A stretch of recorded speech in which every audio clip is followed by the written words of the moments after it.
6:05.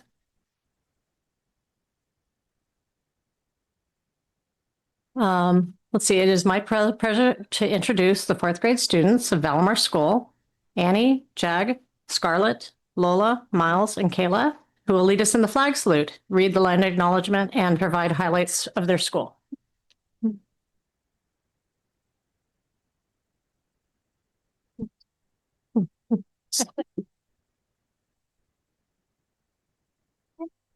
Pledge allegiance to the flag of the United States of America, and to the republics for which it stands, one nation, under God, indivisible, with liberty and justice for all.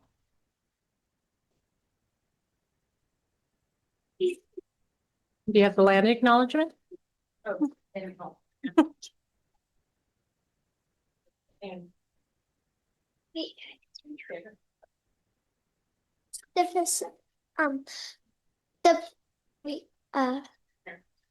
The Pacifica School District acknowledges that we gather on the unceded ancestral homelands of the Ramaytush Ohlone people.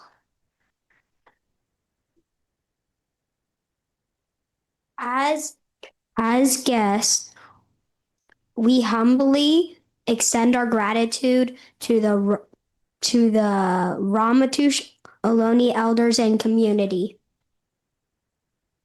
We recognize that we benefit from living and working on their traditional homeland, and we affirm their sovereign rights as First Peoples.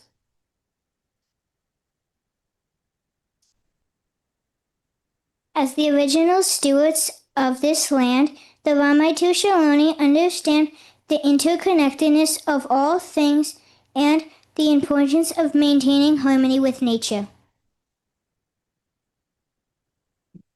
Likewise, the Pacific School District commits to teaching our school community how to be responsible stewards of this land.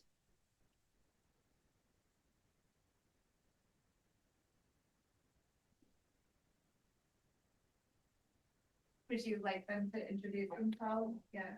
Okay. So why don't you all stand up together? Annie, would you introduce yourself?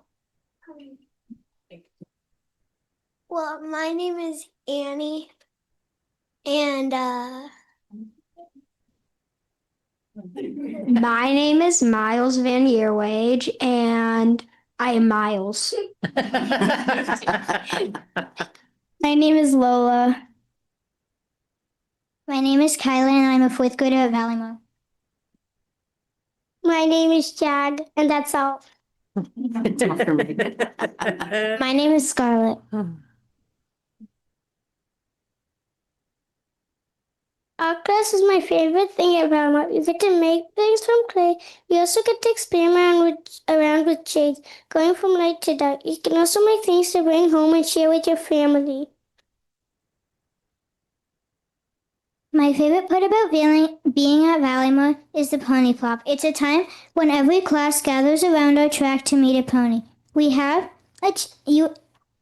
have a chance to buy tickets, and if the pony plops in your square, you win some money. This year, we have it on October 17th. Library is my favorite thing at Valimar. I like to read books, and there are a lot in our library. Our librarian, Miss Julie, is also really nice. She sometimes reads to us. I like that.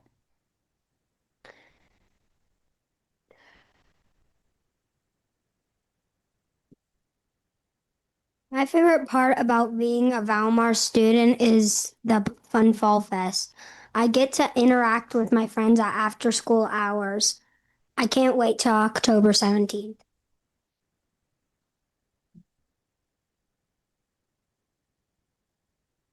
I really enjoy the teachers at Valimar. They are super kind, even though we make some mistakes. They also help us with our math problems or ELA problems. They don't blame, they ask first.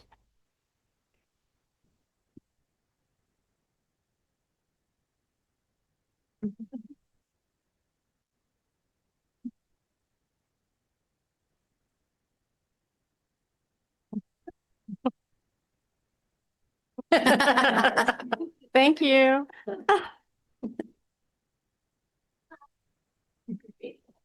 Good job.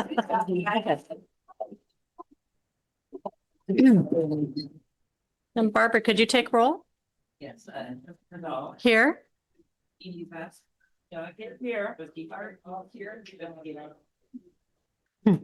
The district records the audio portion of the meetings. All recordings are kept in the superintendent's office for 30 days and are available during that time period for inspection by members of the public on district equipment without charge. All public comment must be made in person unless the board member will attend remotely or as otherwise specified on the board agenda.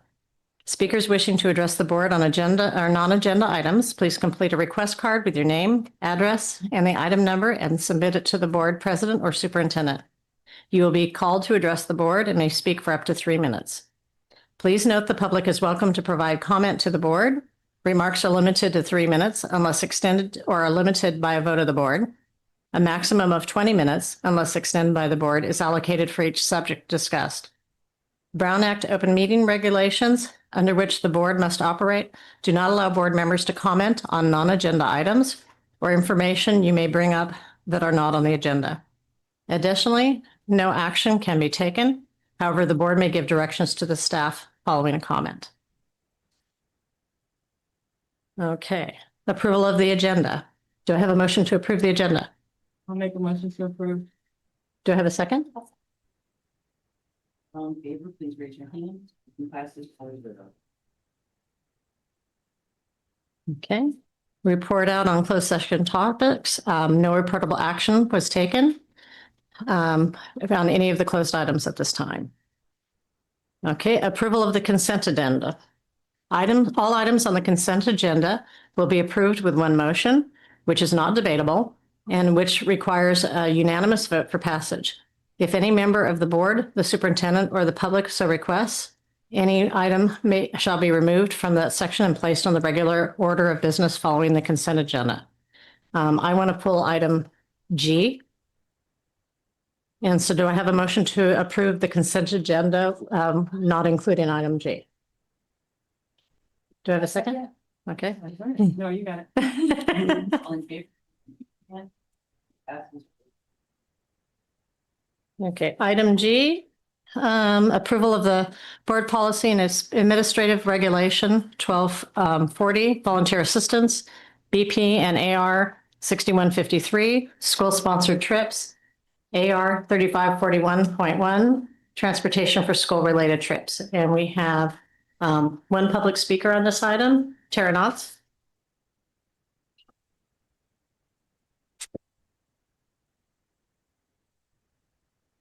Is she here? Is Tara Knotts here? Real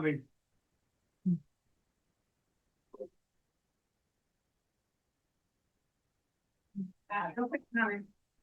Right. Real quick comment. On It's item 8G. a real quick comment on the transportation. You don't have public school buses in there. And I don't know about gen ed, but special ed, the older kids work on life skills. And they used to take buses from whatever, their school to the post office or the store as part of their life skills. So I just want to make sure that that is still happening, that they don't have that removed from their opportunity, because I know in high school they definitely take the buses. And I think in middle school they do too. So just check your transportation policy for public school public buses, not hired buses. Thank you. Sorry. Okay, so we can now take a vote on item 8G. I'm sorry, this is really loud today. Just Sorry, I'm gonna abstain from this vote, just for full transparency as my role, for Pacifica School Volunteers Executive Director, just in case of any, conflict of interest. I'm cautiously going to abstain. do I have a motion to approve? I'll make a motion to approve. Do I have a second? All in favor, please raise your hand. Who passes 3-0? 3-0. That's, yeah, 3-0. Okay. Superintendent and board special recognition. Speakers, Dr. Bowman and Laura Vuskovic.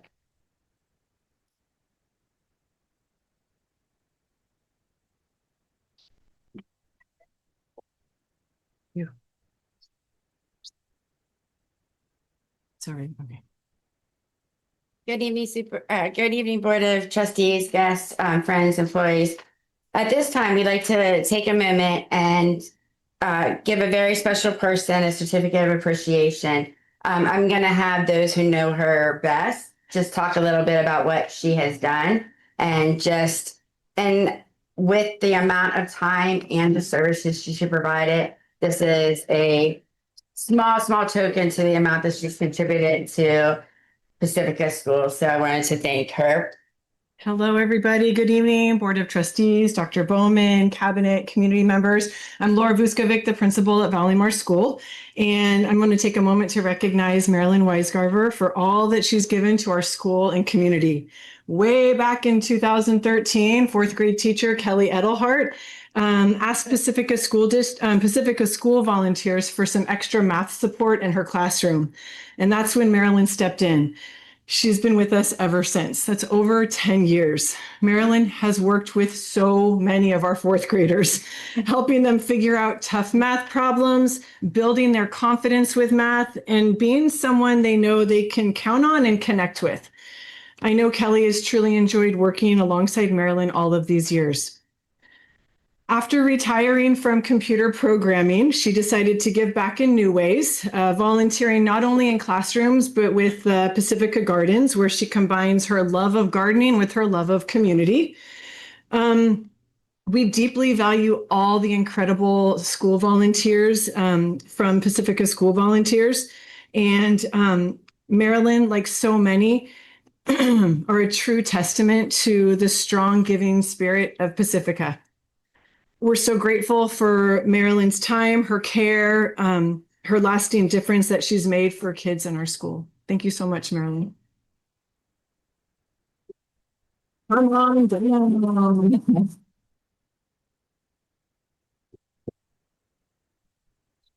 Yeah, I just wanted to take a quick picture over here, and I think we have some flowers for you. Thank you so much. I'll follow you. Okay. I'll get Hi, thank you. I'm Chris, the superintendent. We do a quick picture up here. Just turn around. Okay. Yeah. Yes, Kelly. Yes. Flowers enter. Yes. Do you want to hold it? Laura, we good? 1, 2, 3. We're okay. So cute. Thank you so much. Thank you. I don't know. I don't want to. Yeah, let me hold this for you. Okay, I haven't done this before. No, well, thank you very much for doing this. Thank And you. then she- I'll help you a bit. Okay, Yeah. perfect. Okay. Thank you. Thank you. You're welcome. Do you want to say anything?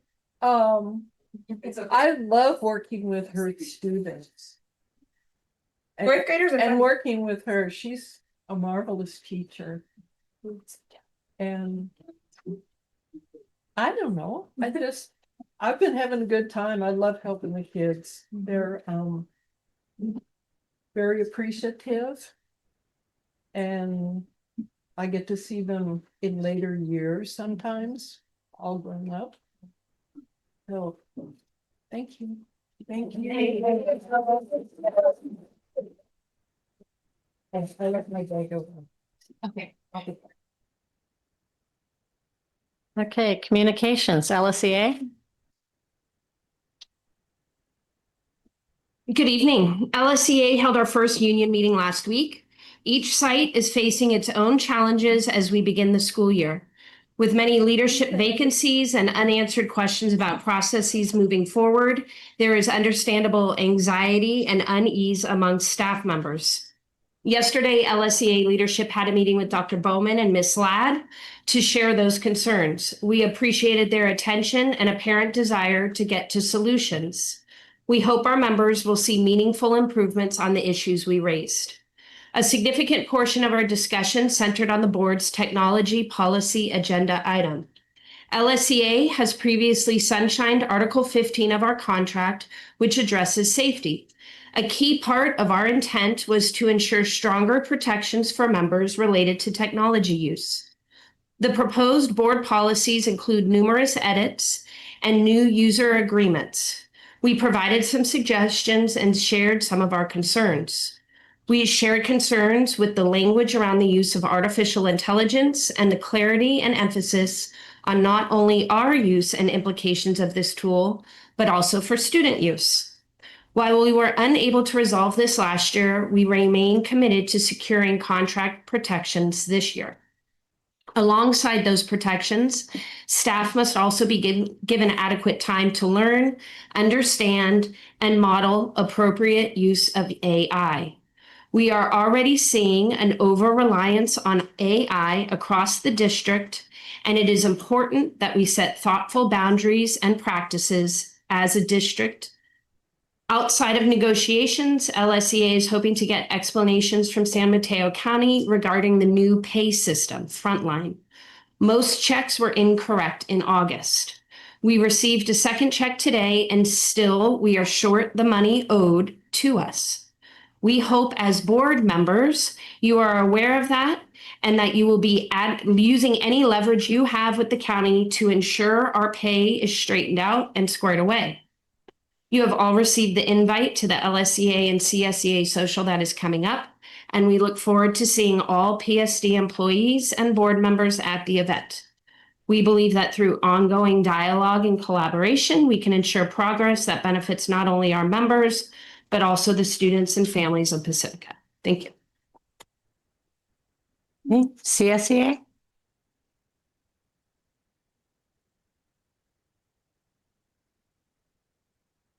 Good evening, trustees, superintendent, cabinet, and guests. As you are already aware, CSEA's contract with the district expired on June 30th, 2025. CSEA remains optimistic that the district will finalize its sunshine items, hopefully by the next board meeting, and obtain board approval in a timely manner, allowing negotiations to proceed without further cancellations or delays. We understand that with all of the transitions taking place this year, timelines have been impacted. However, we sincerely hope that the district can finalize its sunshine items soon so we can move forward toward a renewed contract. Our chapter's negotiating team is eager to continue working collaboratively with the district. We deeply appreciated the district's willingness to meet without legal counsel during our August session. That meeting was both productive and constructive, and it gives us confidence that meaningful progress is within reach. We are ready and committed to resume negotiations and to make real progress on behalf of our members. We are aware of your scheduled meeting with LSEA on September 17th, and we sincerely hope that our negotiations scheduled for the 18th will proceed as planned. Last year, cancellations caused significant concerns, and we want to emphasize the importance of prioritizing CSEA negotiations this year. She gets to do the fun stuff. On a positive note, we are pleased to share that interviews for one of our lead maintenance positions have been completed, and we still have one more to fill. We also had a strong pool of candidates for the senior lead maintenance position, and offers have been extended. Speaking of our maintenance department, we would like to take a moment to recognize the entire classified maintenance staff for this month's Above and Beyond recognition. Custodians, groundskeepers, and maintenance workers have been going above and beyond for years, continuing to do their best despite ongoing staffing shortages. This summer, in particular, they worked tirelessly to prepare our site so that the students and staff could return to safe and welcoming campuses. Finally, we are also looking forward to our LSEA CSEA Back to School Get Together on September 25th at 4 p.m. at Sharp Park Restaurant. This gathering is a great opportunity for both groups to come together, build stronger connections, and celebrate the start of the school year. We thank our members for their dedication. We thank the district for its continued collaboration, and we look forward to seeing progress at the bargaining table soon. Thank you. Thank you. Okay. People wishing to address the board, I have Jordan Steele. Right outside. Huh? She's right outside. Oh, okay. Just right out the window.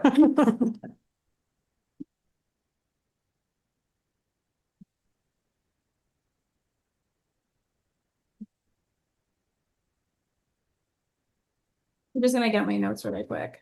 Okay,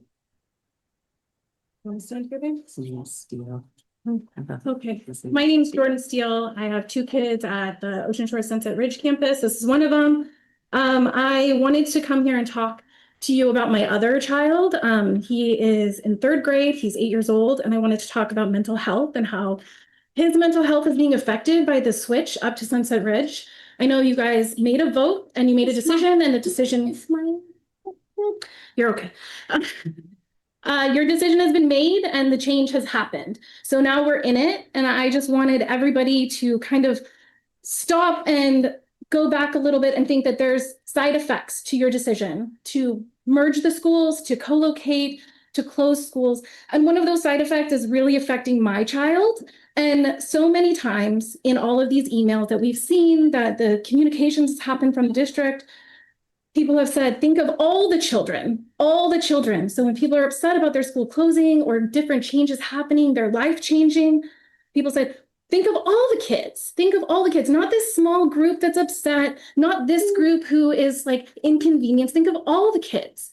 So when I'm upset and I'm emailing and I'm talking to staff at Sunset Ridge, I'm talking to principals, vice principals, teachers, I almost always end my emails with, does my child, insert name here, is he included in all the kids? Or is it only the kids who have parents who are not vocal, who are parents that are happy with this decision, who have parents that are quiet? And I just think it's so disheartening that my child, I feel, is being punished due to me being vocal about my upsetness, that my choice that I had for my kids they range. And so I made a choice for Ocean Shore. I made a choice that would last 15 years, not 8, not 9, not 5. So I just wanted to put that out there that there's a snowball effect of your decision. And I think being proactive and not reactive and having a plan would be ideal. It's okay. Let's not touch. But I would have just really loved if there was a better plan for how we're going to address these kids that are struggling. They're struggling with the transition. We all know that transitions are hard for adults. Like, imagine being a little kid and not knowing your feelings. It's hard. It's extremely hard. And we know that we don't tell people to shake it off anymore. We don't tell people fake it till you make it. We don't go around telling people to smile. We don't do that anymore because we know that it affects them negatively. And that's not how we address mental health concerns, people's anxiety, depression. That's not how we address it. And so I'm just here in front of you guys to ask that you take a moment, and this decision is made, but we start being proactive in how we're going to help these kids transition. So I can speak for my child. He's at my house every day, but 25% of his life is spent at Sunset Ridge, and 25% life does not have. And so we can do something to help all the children, including mine. I would appreciate it. Thank you.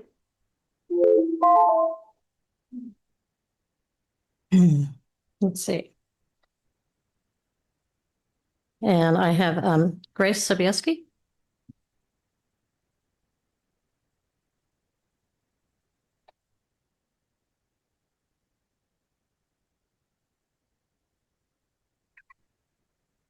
So I wanted to come up here today just to point out some facts about the current status of our district.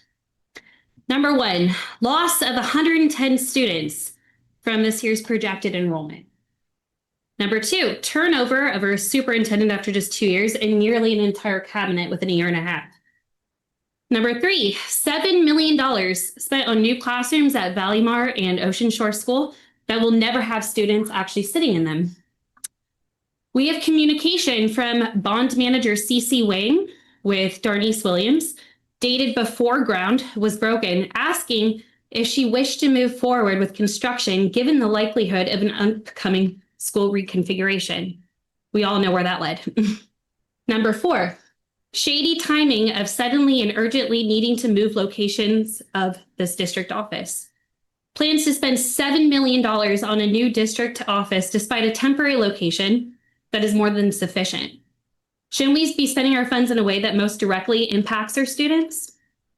Number 5, the reconfiguration of Ocean Shore was supposed to amount to a cost savings of $600,000 per year. But the district then hired an additional vice principal to support SSR and an additional vice principal to support IBL, which combined, I'm estimating, amounts to approximately $400,000 of that $600,000 saving. Then we spend $1,000 a day on a PR firm to provide listening sessions that went nowhere. Let's talk about the loss of ADA. Those 110 students that we weren't projecting to leave the district amounts to $1.4 million a year that we're going to be losing because people are upset and we lost trust in the district. Also in the 2024-25 school year, K-5 classrooms at Ocean Shore averaged 22 students in a seat, but since they've merged up to Sunset Ridge, they're down to 18 students in a seat. So much for staffing to ratio. That actually hurt us in our staffing to ratio. Oh, and we've lost about half our Ocean Shore school teachers. And now the district will be moving in to the Ocean Shore campus. So there goes utilities and facilities maintenance fees. That cost saving is now gone as well. So where's actually the cost savings? It actually cost us more to wind up moving there. And the moving costs as well. And number 6, we have not had a school board election in 11 years. I think we're past due. It's time for Pacifica School District to be supported by new leaders that actually value transparency, communication, community, and trust. Thank you.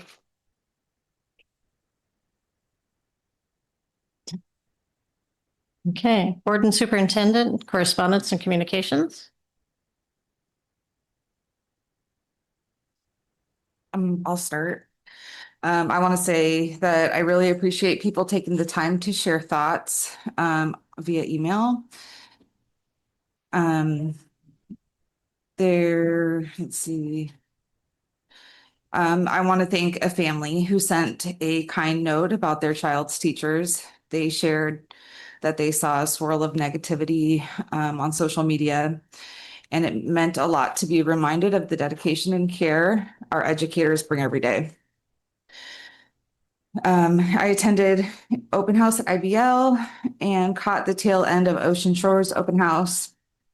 IBL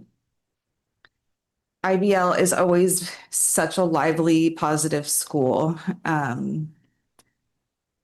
Ocean Shore, Miss Virginia was sharing details about outdoor ed with families, and it was really informative and also entertaining. And it showed me that our educators have big hearts for students.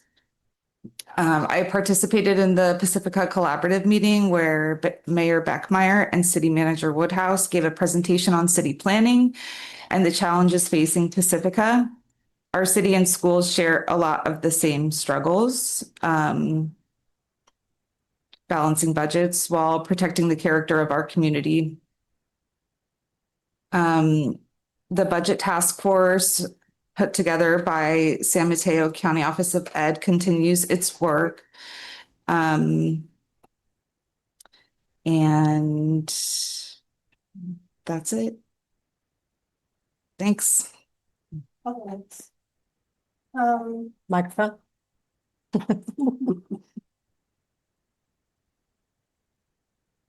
So I started off by going to the school funding task force meeting through the county. And this is the task force where we're trying to change how certain districts like ours are funded. And so we get more money. I met with Dr. Bowman twice since the last meeting. I attended the Sunset Ridge PTO meeting.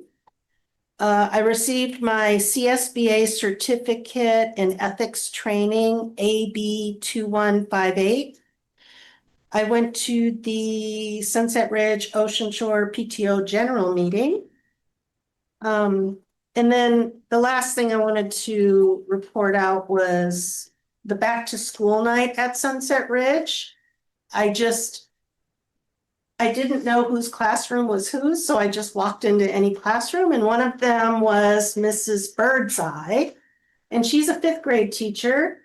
And I'm going to just read, she gave this little handout of herself, and one of the things she said is our classroom is a diverse and vibrant community where everyone feels safe, valued, and seen.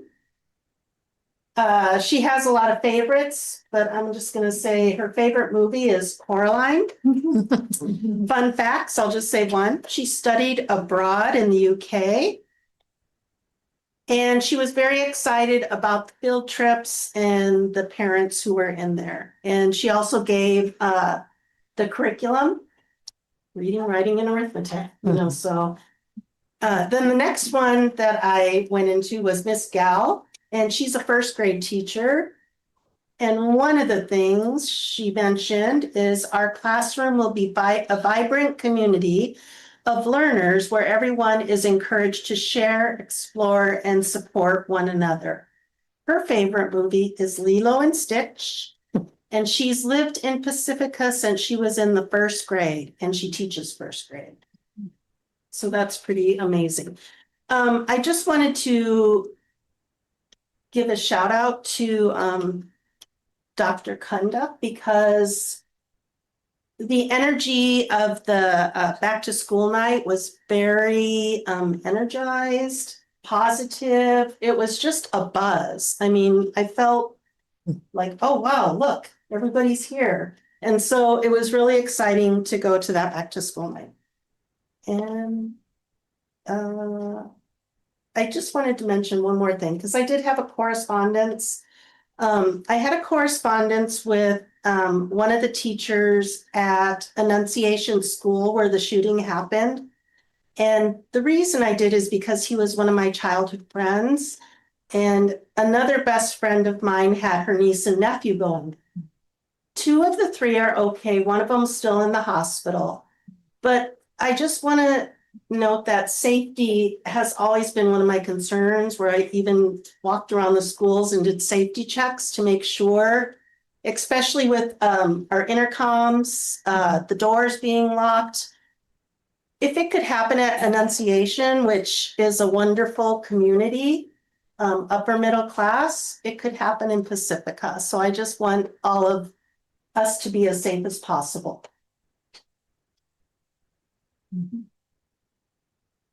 No. I had my regular meeting with Dr. Bowman, and I also attended the CSBA ethics training. So that's pretty much it for me. Okay. I had several workforce housing meetings and meetings with Dr. Bowman that we do regularly. Went to back to school night at Cabrillo, which was a lot of fun to see everyone there, and really big group there, and they had their PTO meeting that night also. And then I was invited to the Sunset Ridge PTO meeting to give an update, and so I zoomed in on that at the beginning, and I think I'll be attending fairly regularly up there, and probably Cabrillo also, since I'm assigned there. So I also attended training through CSBA ethics training, and then today I was with Trustee Hart and going over governance training. We also are taking the school shootings and violence very seriously. We have met with the Pacifica PD to talk about ways that they can help us, train us, put things in place. And they have also asked for our assistance in training, possibly on speaking with children, knowledge of different disabilities. And so we're really excited about the partnership coming up. I also did several workforce housing activities and meetings. And the DO planning committee for the move is a staff-based committee. And we just went through the air quality report twice with our staff, and there are concerns. And so we continue to plan for the move to 411 Oceana Boulevard, but it will be a systematic move and making sure that all of our staff stay safe.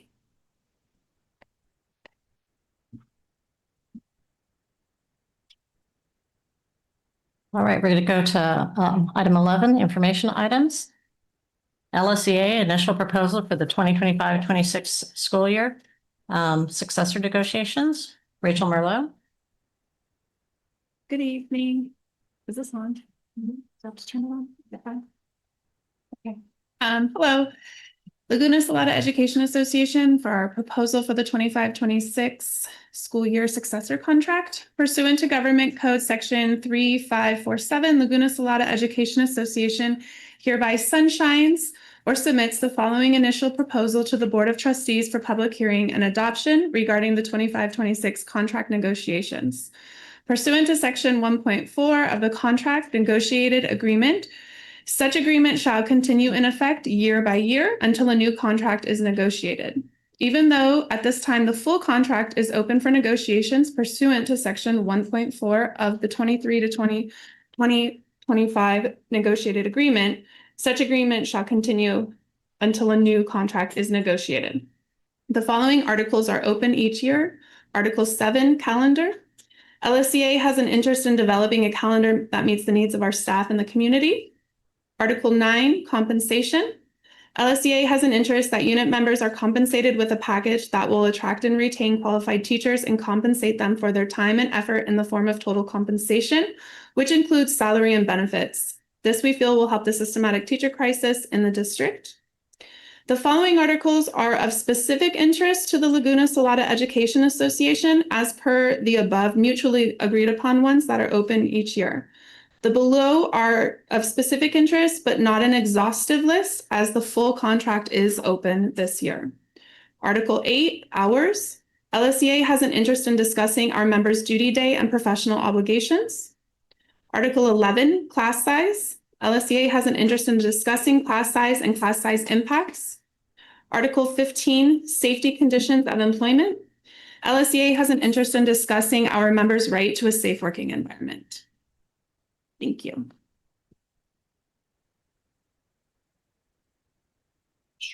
Okay. Item 11B, state assessment scores analysis for Pacifica School District. Dr. Bowman and Dr. Rick. Yeah. Good evening, Ms. Reno. Oh, okay. Good evening, Board of Trustees. So this is Dr. Joel Rabin. He'll present an analysis of the state assessment scores for the Pacifica School District for last school year, so 2024 through 2025. Thank you.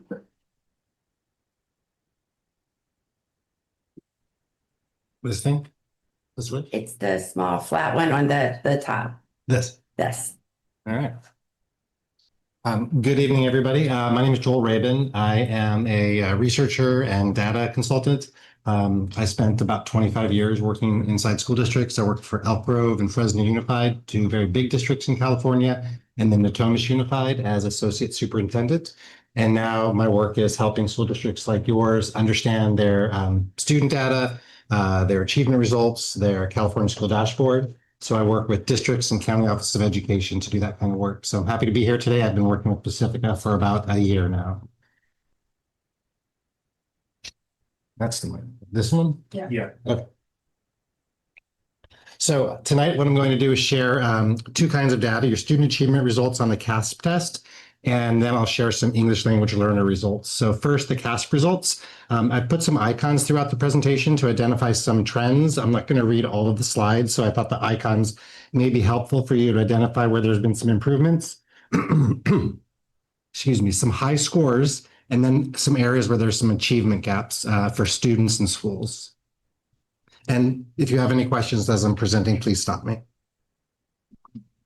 So first, some important notes. This is preliminary data. The state has not released the public data yet. They'll be releasing data for all the schools in the state of California sometime in October. And when they do that, we'll be able to see our results for Pacifica in comparison to the state. So if we improved 1%, did the state also improve, or did the state stay the same? So we'll know that information in a few weeks.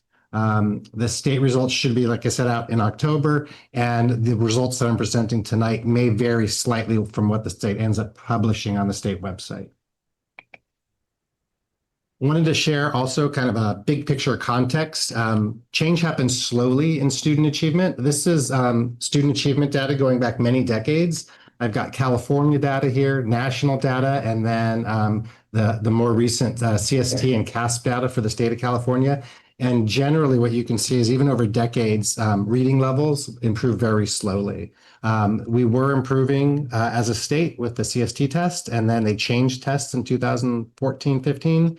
And then we started with this new assessment called the CASP test. And then the pandemic hit. So with all of the things that happen in life, I just wanted to point out that we don't see growth year over year. It's not expected at the state or national level that things are just going to constantly improve. That doesn't usually happen.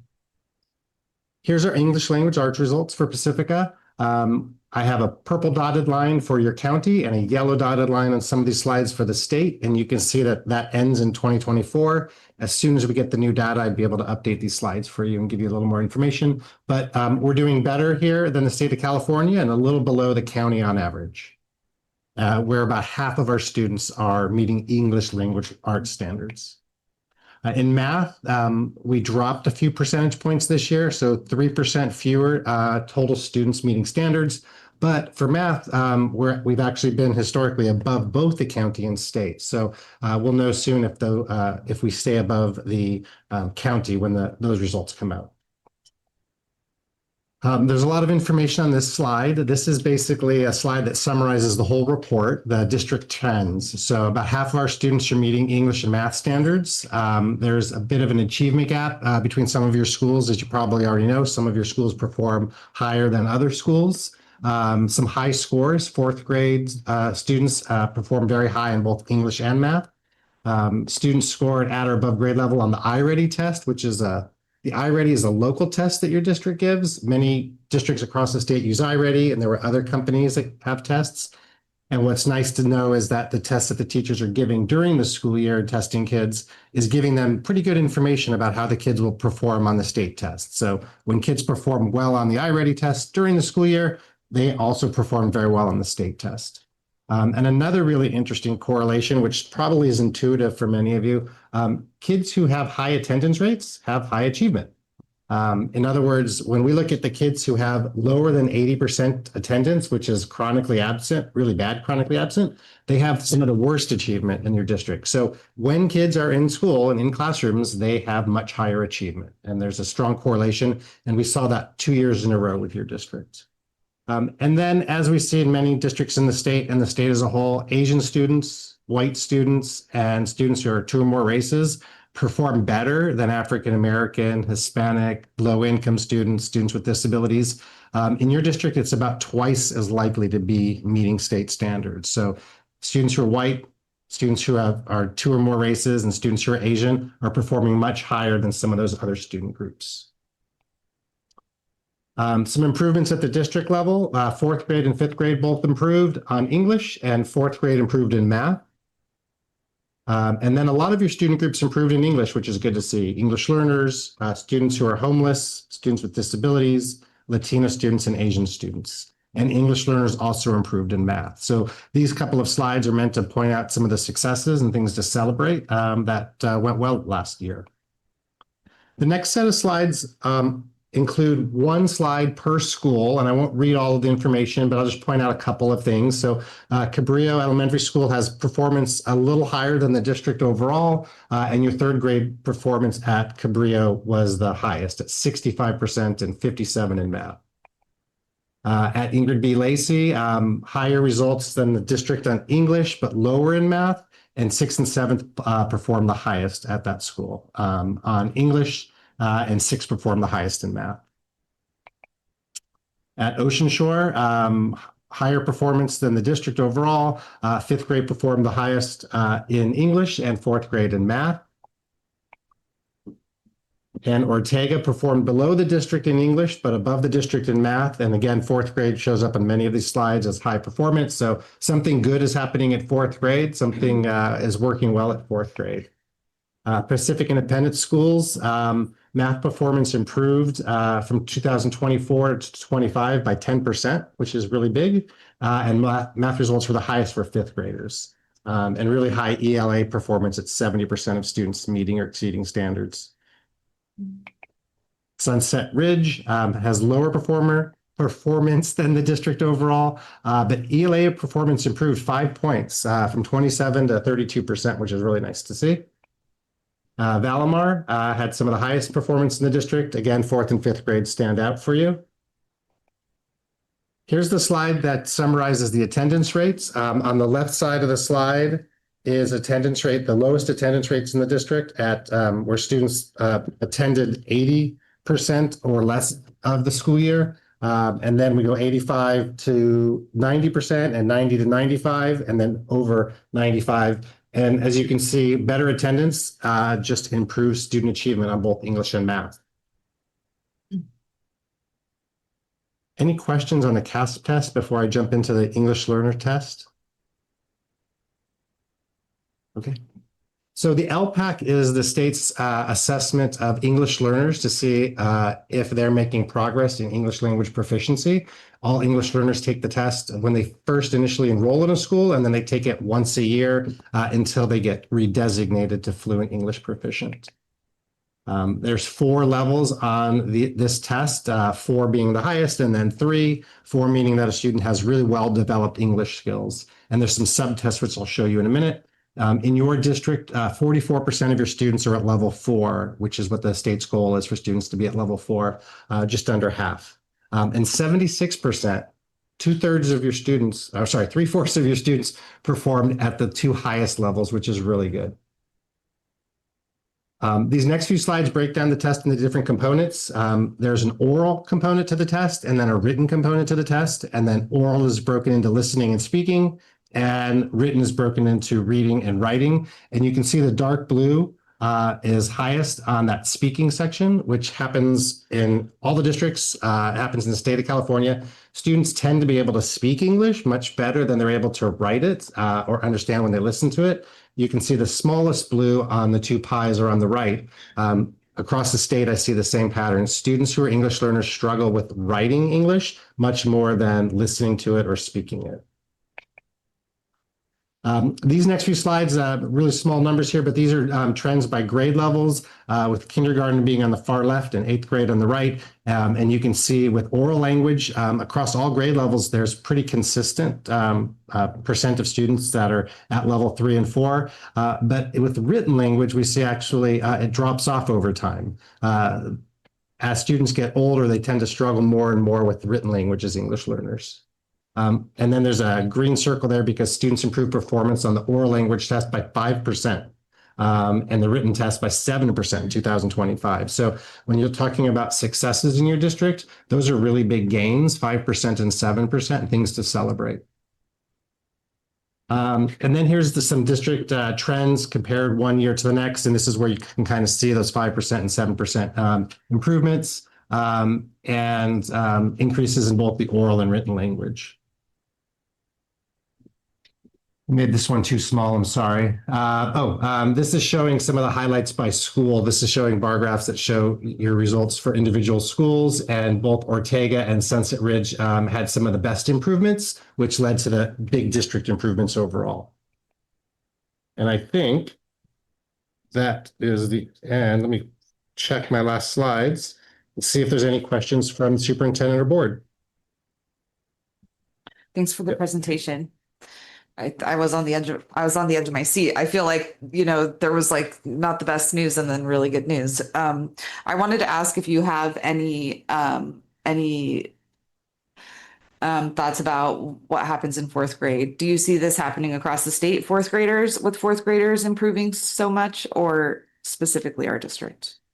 I can tell you, I was just at another school district today up in Sacramento, and they had big gains at 7th grade. So I think it's district to district, but I'll be able to tell the superintendent in a few weeks if that 4th grade is similar to the state overall. But right now, I see different grade levels that are popping with high performance or improved performance. Thanks. Sure. I just have one question, and it's always been at the forefront for me is, are there any school districts that you have reported out to whose economically disadvantaged, homeless, disabled, where their numbers are increasing? Because ours have always just stayed stagnant or, gone up and down, but it seems like it's just in this like vicious cycle. and we want to get out of it. You know, how do districts, because you see them all over. Right. You know, can you think of one that does something where they get Yeah, those scores up? What I would say is it's not one thing they do. I work with a large district, about 10,000 students in the Central Valley, and they have very high performance and very high poverty. They have probably 80% poverty, and they're consistently, when I compare them to other districts, one of the highest performing in the state. But it's not just that they have good instruction. Everything about the district, when you walk into one of their buildings, the way you're greeted, the way they communicate information, the way that all principals are talking and speaking the same language about what's important, the way that the superintendent and the board and the teachers union all work together to improve it. So there's so many things that go into it.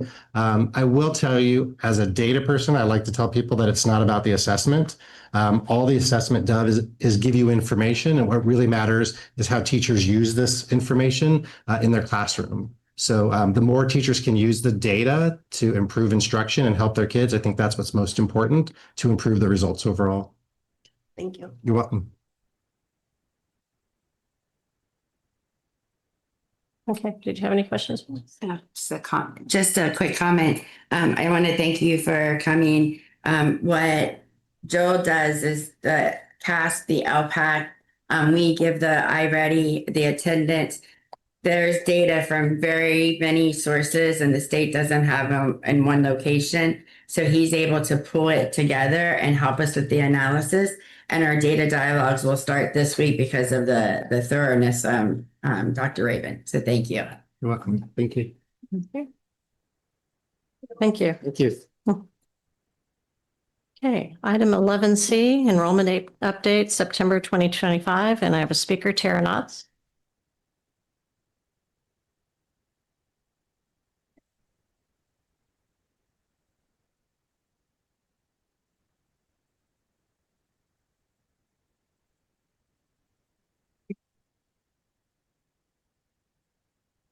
The enrollment deck is going to show loss of over 100 kids. That's about what we predicted.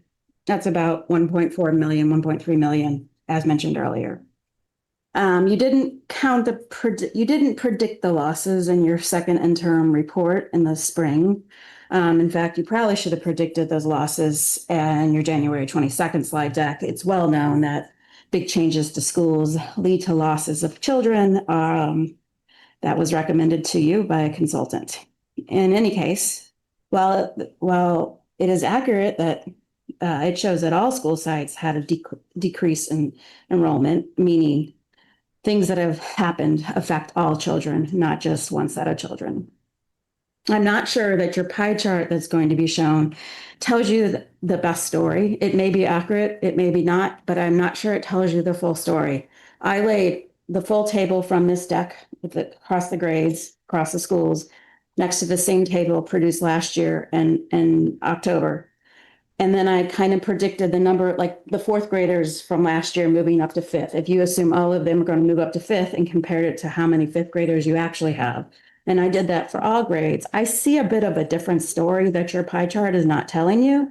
Board, I hope you go home and you plot this out on your own spreadsheet and look at the story, because it's a similar story, but I think it's telling, from what I see, unless it's an error, the middle school got really hardly hit in seventh grade, which is puzzling. So that maybe that's an error. Maybe I did something wrong, but I think it's worth each one of you taking the time to go plot that stuff out, graph those stuff out, and tell your own story. Thank you.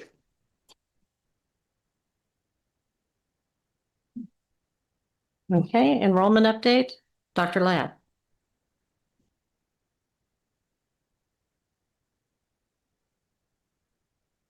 Good evening, trustees, interim superintendent Bowman. I'm here tonight to give you an enrollment update. And here we go.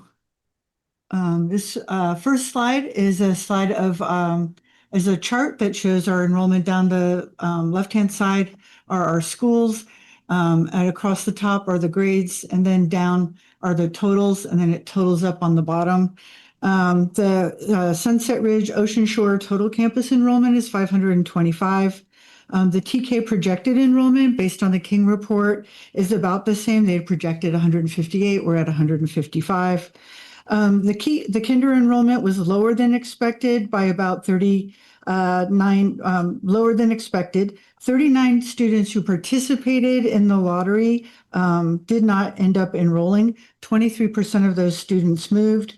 35% of those students decided to attend private school, and 42% of those students declined to state or other why they did not enroll. We see this as an opportunity for working with those families, and I'll talk about that later in the report.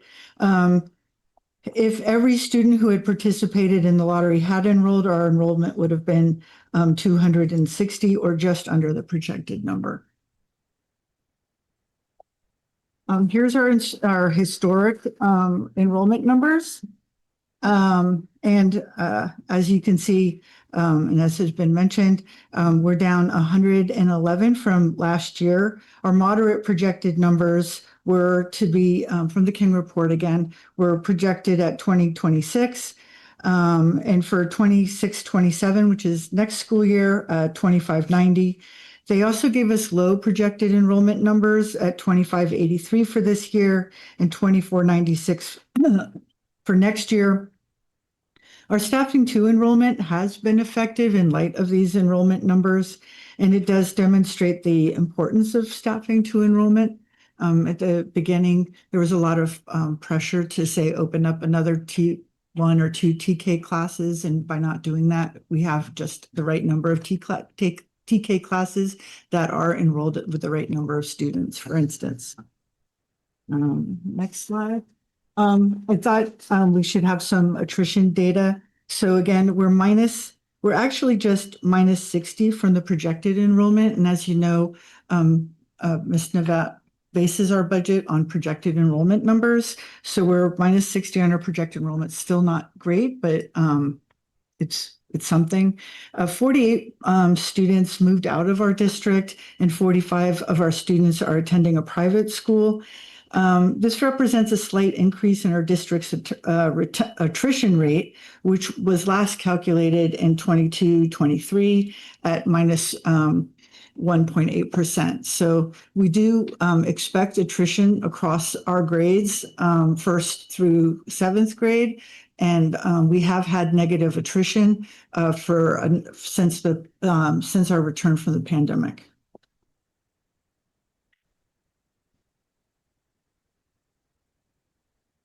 This chart here represents non-returning students by grade level.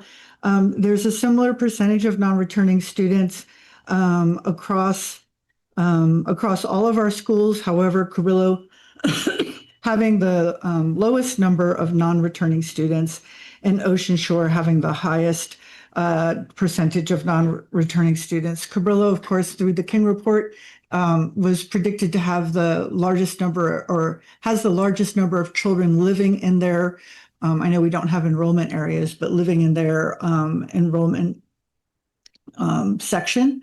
All of our enrollment area was divided up into sections, and so Cabrillo's enrollment section had the largest number of students in it.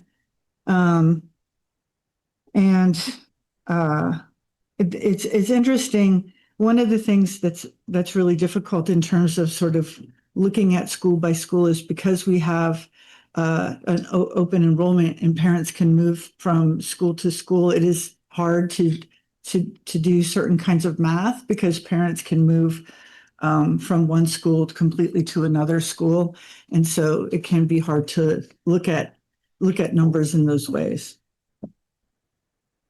Here's the grade distribution of non-returning students. And as you can see, 40% of our, we have an opportunity to bring our TK and kinder students back. TK and kinder is non-compulsory grade levels. So it is an opportunity for us to really develop a process, or recruiting, if you will, of students to our schools. because there you can capture back a significant portion of the students that didn't return this year, right from those 2 grades. We have developed a robust CTE path that's linked to Jefferson High School and the Jefferson High School District and the community college pathway, which I think was really huge, will be a really huge attraction to our district. And then also the development of sports programs, and then our after school enrichment programs will start to positively define, as well as our music programs. I'd like to say that this is sort of the tip of the iceberg about what's really wonderful about our schools. And as our schools start to make their presentations here, it will really clearly define more positively about what's going on here in Pacifica. Here are our enrollment highlights. Post-lottery, we have 99% of our families received their first choice placement in the TK lottery. New families enrolling have been able to register and complete their registration packet online. Existing families have been able to complete the returning student verification process online. And we are working on moving that process and decentralizing that process from the district office out to the schools, to school sites, to have it's supported by our school site secretaries to allow that process to move around, to move through much more quickly. While 99% placement in first choice for parents in their first choice school is very positive, I am concerned about the loss of enrollment due to parents not receiving their preferred placement in the lottery. And I want to look at this to see if changes in this can help improve or impact our retention rate. So, we started off with 82% of our parents received their first choice preference in the lottery. And of course, that moved up as parents declined their placement. So if you were, your first choice placement was school A, and a parent at school A just said, I'm not going to go to school A, we're moving, then that's how you would have gotten into your placement. So what we want to do is we want to look at and say, okay, we are at the start of school at 99%, but is there a way at the lottery process, at the point of the lottery, is there a way that we can move that percentage up so that parents who make that first choice are getting that first choice right away? And so I think that's where me and Jean and Nicole and Dr. Bowman need to put our heads together and make a presentation about what we think, how we think that might work. Thank you. And are there any questions? I have a question. Did I hear you right? Sorry, in the beginning, did you say that there were 45 or 48 students that didn't get their first choice school, and so they went to a different school, like a different district? I don't know. I mean, I don't know if there were a number of students, a number of families that declined to state why they aren't coming here. And then we do know that a certain number didn't come because they're going to private school. A certain number didn't come because they moved. And then there's another large group that declined to state. Gotcha. Thank you. I have a question. I know that we're very close to being considered a small school district, and I'm just wondering if there's anything different that happens at that point. So there's not a specific trigger at a specific number of students, like a number like 2,500 or something that would say, okay, now we're a basic aid district. Ms. Navat could talk to us about what's the difference between being in an LCFF funding formula versus being in a basic aid funding formula.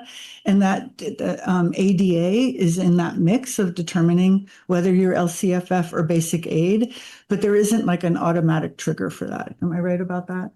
Yes, I am. She's working in my office today. It's rubbing off. Thank you. Any other questions? Great, thank you. Okay, item 11D, election cost information. Dr. Ladd. We have two speakers first. Tara Knotts.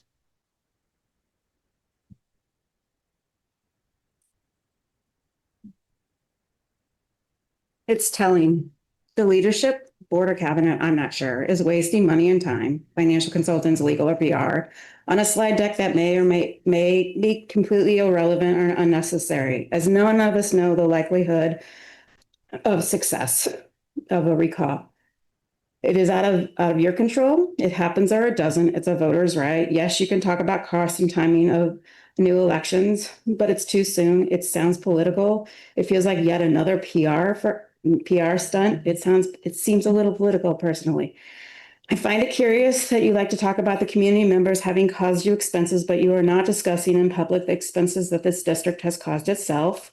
On the top of my head, the costly decisions include recently running an inadequate parcel tax in 2024.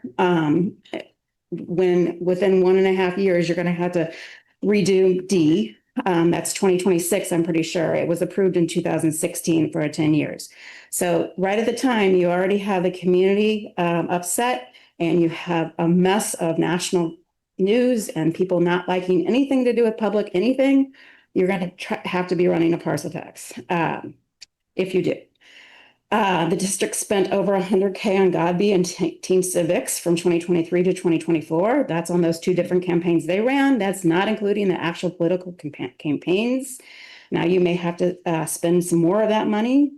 Last year, you spent gobs of money on consultants during those budget collaboratives instead of letting families just talk free and cheap to each other. Educators and families talk free and cheap to each other and trust the community that we could find some solutions, including school closures.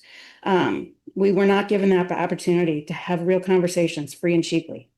You had to pay a CBO and a financial consultant at the same time last year. You picked a law firm well-known to over-litigate across the state. Your listening sessions did nothing. A full turnover of the cabinet in 1.5 to 2 years is expensive, at least time-wise. It's a risk too, because things get missed. When's it going to stop? After you leave in 28 or 30? I'm not sure we can wait that long. Thank you. Okay. Then we have Amber Friedler.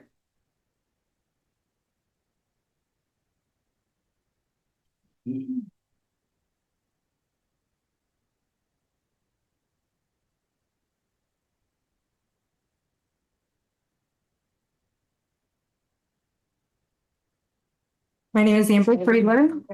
To negotiate certain aspects of the recall. However, after agreeing to a meeting, Carissa Bowman reneged on her commitment and as of August 6, declined to move forward. This decision effectively eliminated any opportunity to discuss alternatives or potential solutions. In the interest of full transparency and to demonstrate my continued efforts to pursue resolution, I will be making a public offering today. I would be willing to withdraw the recall effort against Laverne Villalobos and Elizabeth Bardal if Kai Doggett and Linda Bracchini resign immediately while I am still in the signature gathering phase. Their resignation would reduce the cost of the recall process by removing 2 trustees from being recalled. Since their terms do not expire until 2028, their positions currently jeopardize the district's ability to maintain quorum. If the board is removed, the county superintendent has the authority to appoint temporary members until the community elects new trustees. While this process may seem unusual, it provides critical benefits: continuity of operations, stability for staff and students, financial accountability, neutral stewardship, smooth transition. In short, temporary appointments ensure steady leadership during a period of transition so the community can elect new representatives with confidence. The estimated cost of a recall election is $127,800 with a high of $153,400. Each trustee resignation would reduce these costs further. It is important to note that the upcoming regular election in November 2026 is a separate and avoidable cost, regardless of the recall. Presenting this regular election cost as if it were caused by the recall is misleading. The last contested election for this district was held in 2014, over a decade ago. Since then, all current trustees have assumed office by appointment without voter input, often due to uncontested races. Required postings announcing open positions and term expirations have not been made accessible to the public. This lack of transparency has deprived our community of meaningful participation in its own governance. The district's claim that recall costs threaten salaries, benefits, curriculum, and student programs deserve scrutiny. If the district is sincerely concerned about pay and benefits, why have teachers seen minimal increases while millions of taxpayer dollars have been mismanaged? The board's decisions have already harmed curriculum and programs, most notably through the closure of Ocean Shore School and Valley Mars Middle School. These choices displaced over 115 students, many of whom have left the district entirely. Families have moved away, property values have declined, and local businesses that relied on nearby schools have suffered. The financial damage caused by board mismanagement far exceeds the projected cost of this recall. Finally, the lawsuit currently pending against the board is a completely separate matter and unrelated to this recall. Its inclusion in official presentations is misleading and further evidence of the board's inability to manage the district with honesty and transparency. We can say that we're here to discuss changes. Enough said. Have a good night. Okay, Dr. Ladd.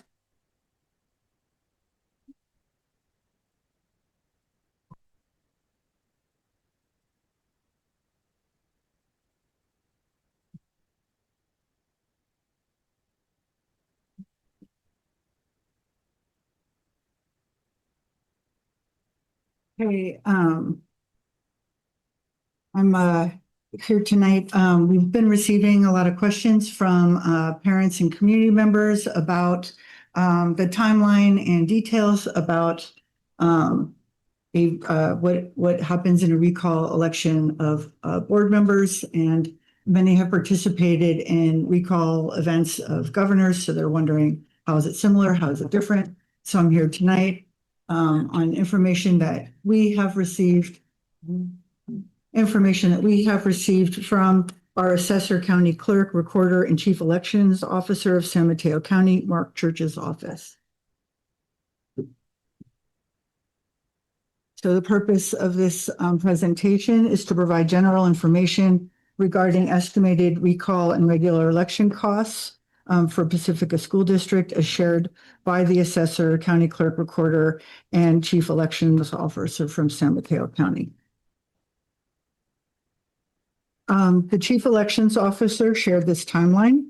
It goes through the different dates and the timeline of how this process works. Earlier this year, petitions were filed both on 6/18 and 7/10. The petitions were accepted. There are deadlines for signatures. Those deadlines are coming up on 10/16 and 11/7 of this year. Provided those signatures are met, there will be voting on June 26th.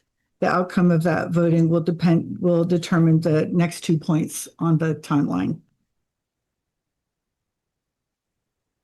There has been a separate recall petition filed for each of the 4 board members. And the petition phase requires 5,197 signatures and by the dates described in the timeline. October 16th, and the same number of signatures by November 7th. We received the information on the number of signatures and the dates again from the chief elections officer. This is a closer look at the process for if a closer look at the removal and replacement process.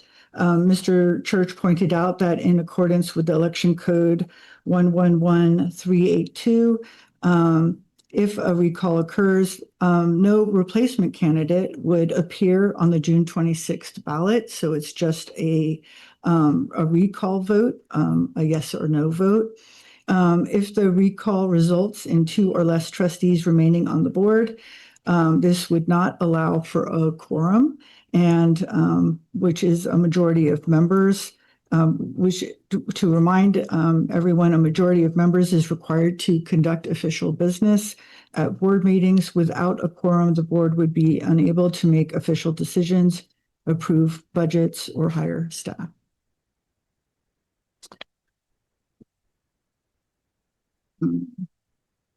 dig in a little bit more, California Ed Code 5094 specifically addresses what happens when a majority of the school board is removed. If this should happen, the county superintendent of schools, in our case, county superintendent of San Mateo County, has the authority to appoint temporarily provisional members to the board until new members can be elected through the regular process. Here are potential costs. Again, the chief elections officer provided us with those costs.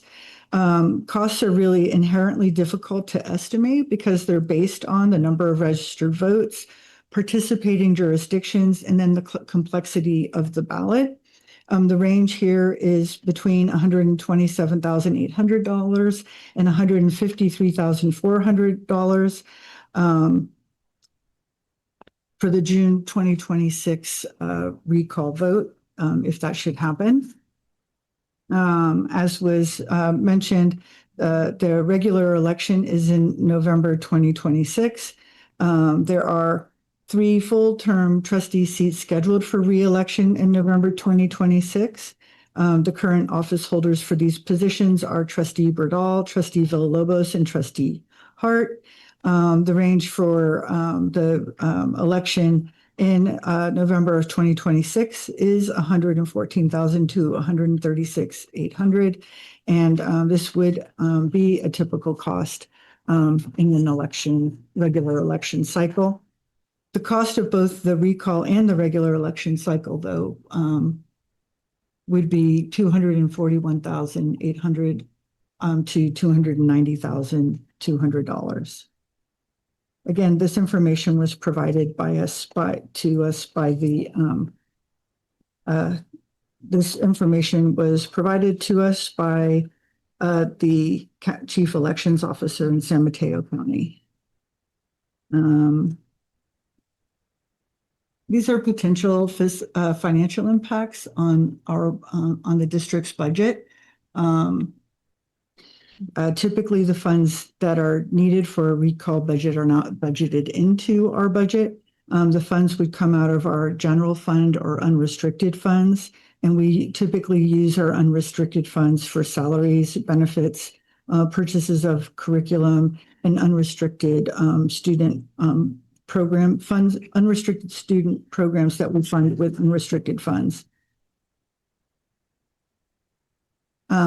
There are other costs beyond financial costs, in particular governance stability, potential delays in decision-making during the recall period, the uncertainty of the filling the board seats by the county superintendent, and then, the course of business from when those seats are filled to the November 2026 election. And then, of course, there is an administrative and staff impact of possible increased staff workload to manage the additional elections. So 2 election logistics, additional public record, the potential public records requests, and other stakeholder inquiries. Pacifica School District, of course, remains committed to open communication and transparency as we navigate this process, and we'll continue to provide timely updates and accurate information to ensure our community is well informed every step of the way. Thank you. Can I ask the question? I understand that these estimates came from the elections office of San Mateo County. Did the potential impact slides come from somewhere outside the district? The impact slides? Yeah, Yeah, we talked with with respect to financial impact, we talked with our financial consultant around who helped us develop our budgets in order to understand what our financial impacts would be. Okay, thanks. I just want to address some misinformation that has been presented a couple of times here tonight. We are all elected officials. I have 2 official election certificates. The reason that is the 2 elections that I ran, I ran unopposed, and I think that's been happening several times over the years. And so therefore, there have been elections. We're all elected except for Trustee Hart. And so to say that there was no election is just factually inaccurate. And I want to make sure that everyone knows that we are officially elected officials and that nobody wanted this job but us. Okay. We are here because we want to be here. And this is a hard job and we make hard decisions. It's not been easy at all. And so I just wanted to put that out there because hearing it is just, people will believe that we are up here. We never ran for office. That's not true. We have to go through the official election process. We have to sign up. We have deadlines to meet. And then nobody else wanted the job and we stayed. Thank you.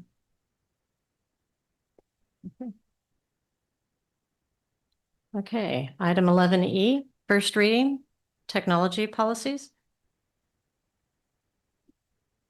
Cyrus.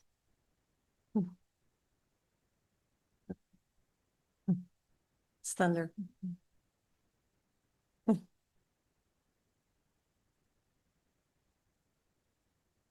Hello, everyone. Good evening. So tonight I want to present 8 documents, 3 policy, and 5 exhibit.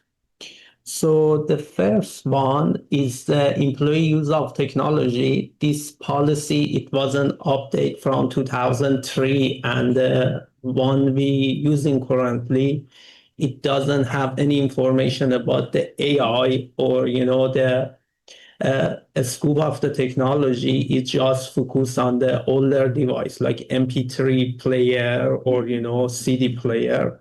So this is just suggested by the CSBA and for being adopted, which this version is 2024. And the second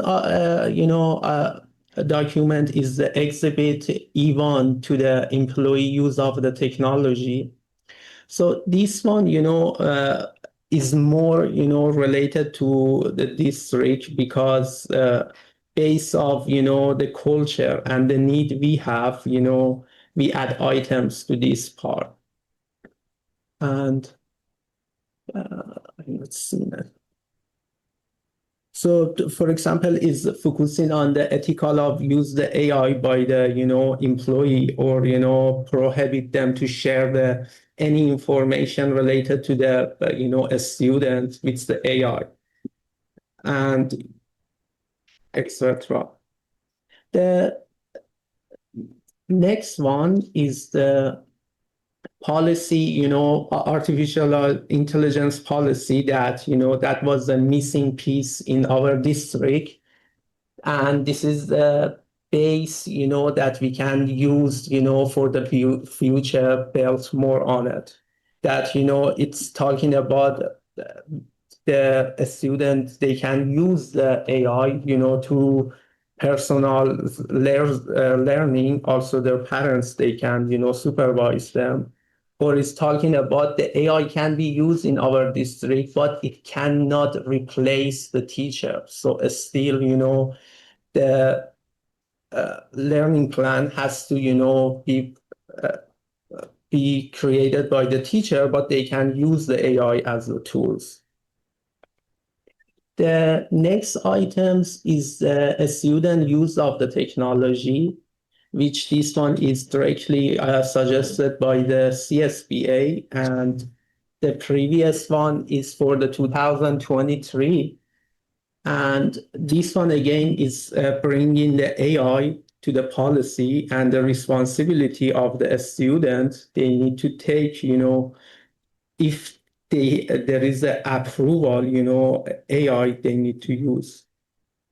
For example, it's talking, that they need to cite the, AI, generated contents, or the district need to teach the student, how to cite those, information from the AI. The next items, is the exhibit for the student use of the technology again. which, is more, is based on what we need the most. Because what CSBA is offer is really general, document. But our culture, our needs sometimes, is different from the other district. So we cover those area here.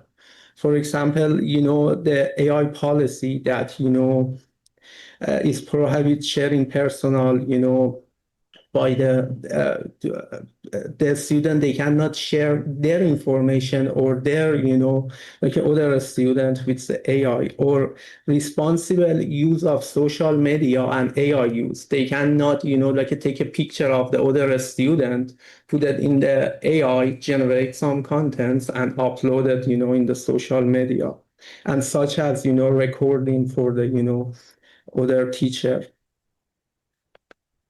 The next items, is the artificial intelligence, guideline for the student, focus on a student. And this one, is based on our research in the district. So we use, this policy for, like a students, they can use the AI to do research, brainstorming, or organizing their idea, but they cannot, return that as the homework or the assignment to the teacher. A student must practice honestly and citing the AI. A student must not share personal information. Students are accepted to evaluate AI output, not just, copy and paste without, reading it, or, they should not think that anything generated by AI is true. So it's kind of, we remind them that, they have to think about what is generated. And also because this is part of the policy 6163.4. So the parents, they are, like they need to supervise the student at home, and we will do it in, in this district. And the next items is the student device loan agreement. This agreement, I believe it wasn't updated for many years and creates so many problems for us. So we updated and we make it more broad, a scope for, devices, not just for the Chromebook, because our longer plan is, introducing more technology and letting the student to borrow them, such as iPad or, hotspot based on, the student need. So this agreement is covering those, and also is mentioning the cost of repairing, what device, will cost us if it's the screen or if the keyboard. So it's kind of, we try to educate them that this device has the value, and any piece of, this device that is get break will cost the district. And I believe I missed one of the items, artificial intelligence guideline for the staff, because again, this one is more cultural to our, district. Also is based off the 2024 research in the Stanford for the education, and AI. And it's talking about, teacher must use the AI to support the instructor, not replace professional judgment of the student. That means, so if a student, return their homework, the teacher, they cannot put it on the ChatGPT or Gemini to grade it. Still, they have to, grade the student work, by themselves. Talking about the data protection, digital literacy instruction, and more. And yeah, sorry, I know it was a lot, so I tried to talk fast about it. And if you guys have any question,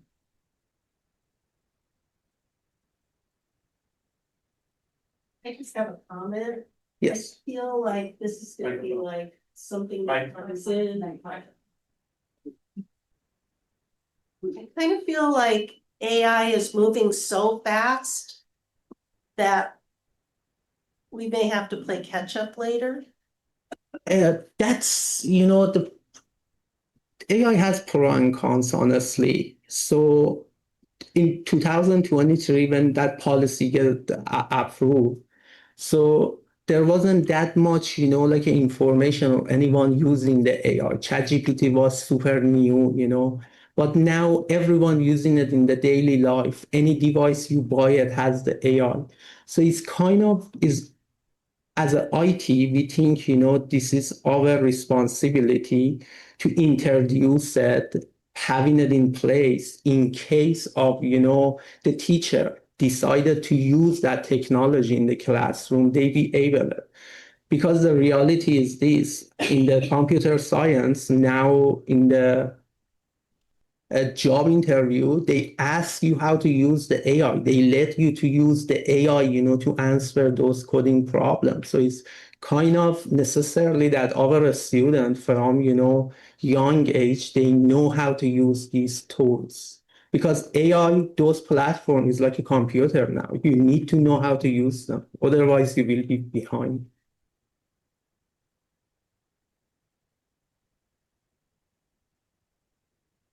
Okay. Yeah, I think it's probably something we're gonna have to update every year or so. If not every 6 months. Okay, thank you. Okay, going on to action items with that thunder outside. Item 13A, public hearing for textbooks and instructional materials. Dr. Bowman? That would be Dr. Torres. Okay, well, just going by my notes. I know, yes. Okay. Hey, good evening, Board President Bradal, trustees, and interim superintendent, Dr. Bowman. This evening, we bring forward resolution number 2025-0910A, a statement of assurance for pupil textbook and instructional materials, ensuring compliance with Ed Code Section 60119 for the adequacy of pupil textbooks and instructional materials for fiscal year 2025-2026. Ed Code 60119 requires that the governing board of the school district shall take the following action.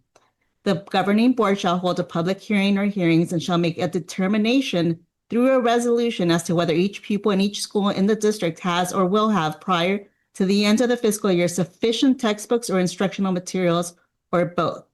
The district is committed to ensuring that all students have adequate textbooks. District textbooks are up to date with the state-approved cycle and are in adequate supply. At K-8 grades, each teacher has a complete set of textbooks for student use. In addition, each year, the district purchases new consumable materials for the math series. Replacements are also purchased when textbooks are damaged or lost. This year, we are vetting curriculum for English language arts and English language development. The public hearing notice was posted at least 10 days in advance of the board meeting in 3 public places: Pacifica School District Office, Pacifica Public Libraries, and the City of Pacifica, as well as on the Pacifica School District website. The notice is attached to this board agenda item. It is recommended that the Pacifica School District Board of Trustees approve resolution number 2025-0910A, Statement of Assurance for Pupil Textbook and Instructional Materials, ensuring compliance with Ed Code 60119 for the adequacy of pupil textbooks and instructional materials for fiscal year 2025-2026. Okay, are there any questions? Okay. Do I have a motion to adopt resolution 2025-09-10-A, statement of assurance for pupil textbooks and instructional materials for the fiscal year 2025-26? Do I have a second? Second. All in favor, please raise your hand. Motion passes. Thank you. Okay, item 13B, approval of unaudited actuals for fiscal year 2024-25. Dusty Navat.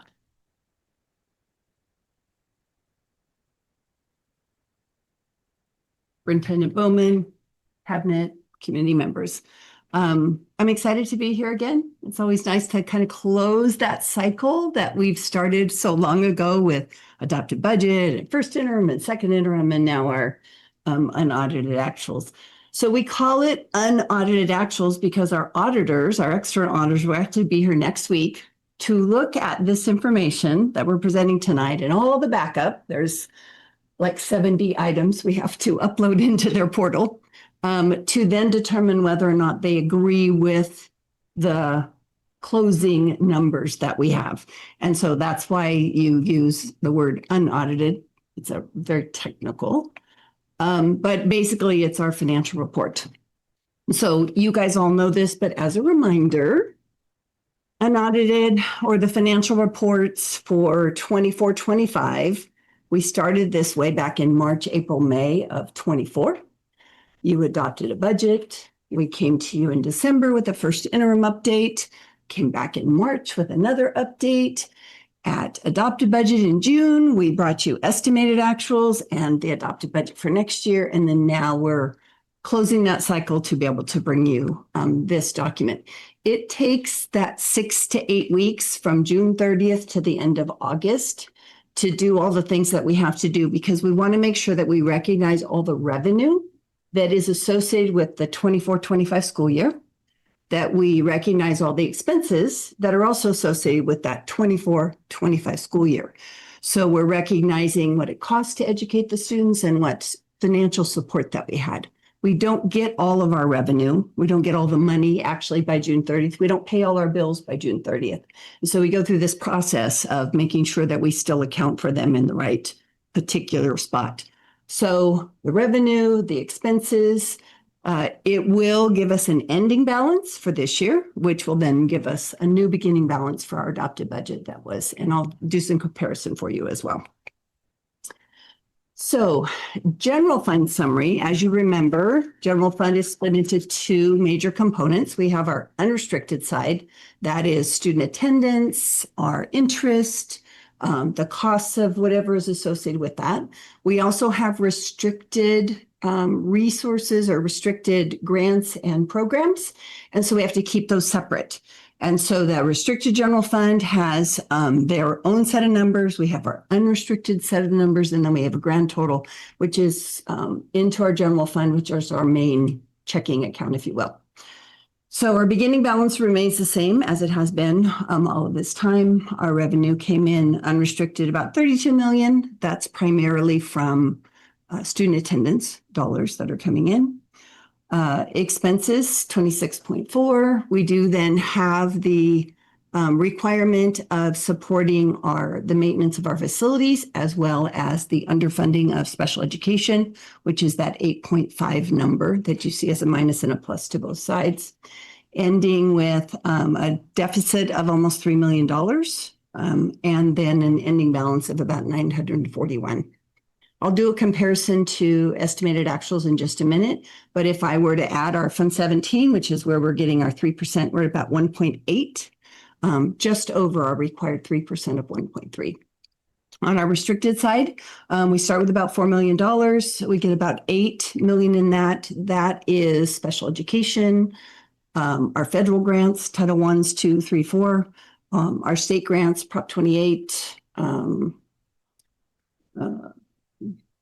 cycling through the numbers, some of our A to Gs, some of those kind of things. So those are in there. Those are costs that are associated with it. Special education is underfunded, and our maintenance requirement for our facilities has no funding source other than our unrestricted dollars. So we are required to do that 8.5 million. We ended up with 3.9 million in those. So our grand total over there, just under $5 million. Okay, so there's always the question, okay, we've closed the books now, how does that impact us for next year, right? Because we brought in June estimated actuals. So estimated actuals is going to be these numbers of what we thought they were going to be May, June, and then any updates of subsequent events that might have happened, like salary increases or one-time salary negotiations, those kind of items. estimated actuals was presented back in June. And so we weigh or do that comparison as we go through what that is. The biggest impact is that if the ending balance changes for our financials for 24-25, it has a direct impact to 25-26. So here are the major changes. So we had not a lot of change in LCFF, which is that student attendance. I think it was about $11,000, so I didn't even put it on the chart. Our federal revenues went up just a little bit. That's just some additional grant dollars that we did receive on the federal side. Lottery rate went up over what the estimates were. So we got about $20 more in unrestricted and about $30 more in the restricted side of it. So that brought those revenue numbers up, as well as some additional Prop 28 dollars that we had not, that they redid the allocation for us. On the local side, a lot of additional interest that was in that fourth quarter that came in quite a bit higher than what we anticipated back in April and May. And then we did utilize some of the rental income from Fund 40 for the one-time off schedule salary negotiations. Salary and benefits went up because of that negotiations. And then our supplies and operational costs, which is those consumables, as well as all of those operational, that could be professional development, utilities, travel, communications, those additional charges went down just a little bit. So overall fiscal impact for unrestricted was about $478,000, the ending fund balance going down, and then the grant carryover restricted actually went up. This is a list of the majority of those restricted dollars. And it's important to note that each of these dollars are required to be spent on those programs. So expanded learning opportunities, which is that after school program that we get funded by the state, is required to be spent on that individual program. And all of those are listed there. Our local grants are things like community redevelopment dollars that are sitting in that. We've got some other small grants that are rolling over. And what we have maybe left over in the parcel tax would be in there as well. And those are all under those. So there's a couple of these that are one time. The educator effectiveness has to be spent in 25-26, and the top arts and music also has to be spent in 25-26. Those dollars and those expenses need to go away after this next budget year.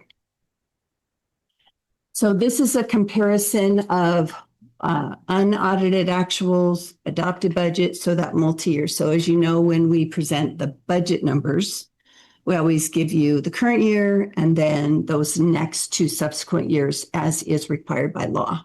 And so you can see what those additional dollars are as well. I gave you the reserve levels that we have at the end of 24-25, including our Fund 17, because we utilize that for that purpose. And then I also provided where we had anticipated the ending fund balance to be as a form of a percentage. So as you can see, we were hoping we would be at about 5.3% at the end of this year and next year, and we're actually closer to 4.1 and 4.4. So those differences in the estimates that occurred through the year-end closing process ended up lowering that ending fund balance, which has a direct impact to the beginning balance of next year. We do have other funds other than general funds, so I don't want to ever skip over those. And so this is a list of what all of those other funds are and the ending balances. The building fund is specifically for both our Measure O and Measure G. Has to be spent for those things. And then the bond redemption is the one that the county does on our behalf to pay back the debt against the bonds. So next steps would be for the board to approve the unaudited actuals this evening. We will then, the county will roll over our beginning balances. We'll go through and do our budget modifications to make those adjustments. And then the first interim will come back in December with that updated information as well as the audit report. I would expect that you would hear from the auditors either in December or January for them.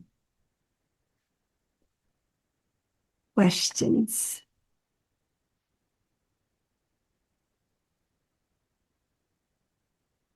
I have a question. I want to be careful how I word it though, Okay. because this is all very complicated. Everything has its own buckets. And sometimes I feel like the audience doesn't understand the whole machine. And so, the reason that you're here with us now is to try to get us on the right track.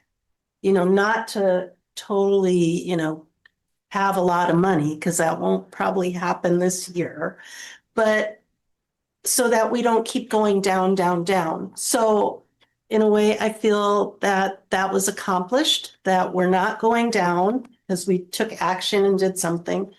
But can you put that in layman terms for the audience?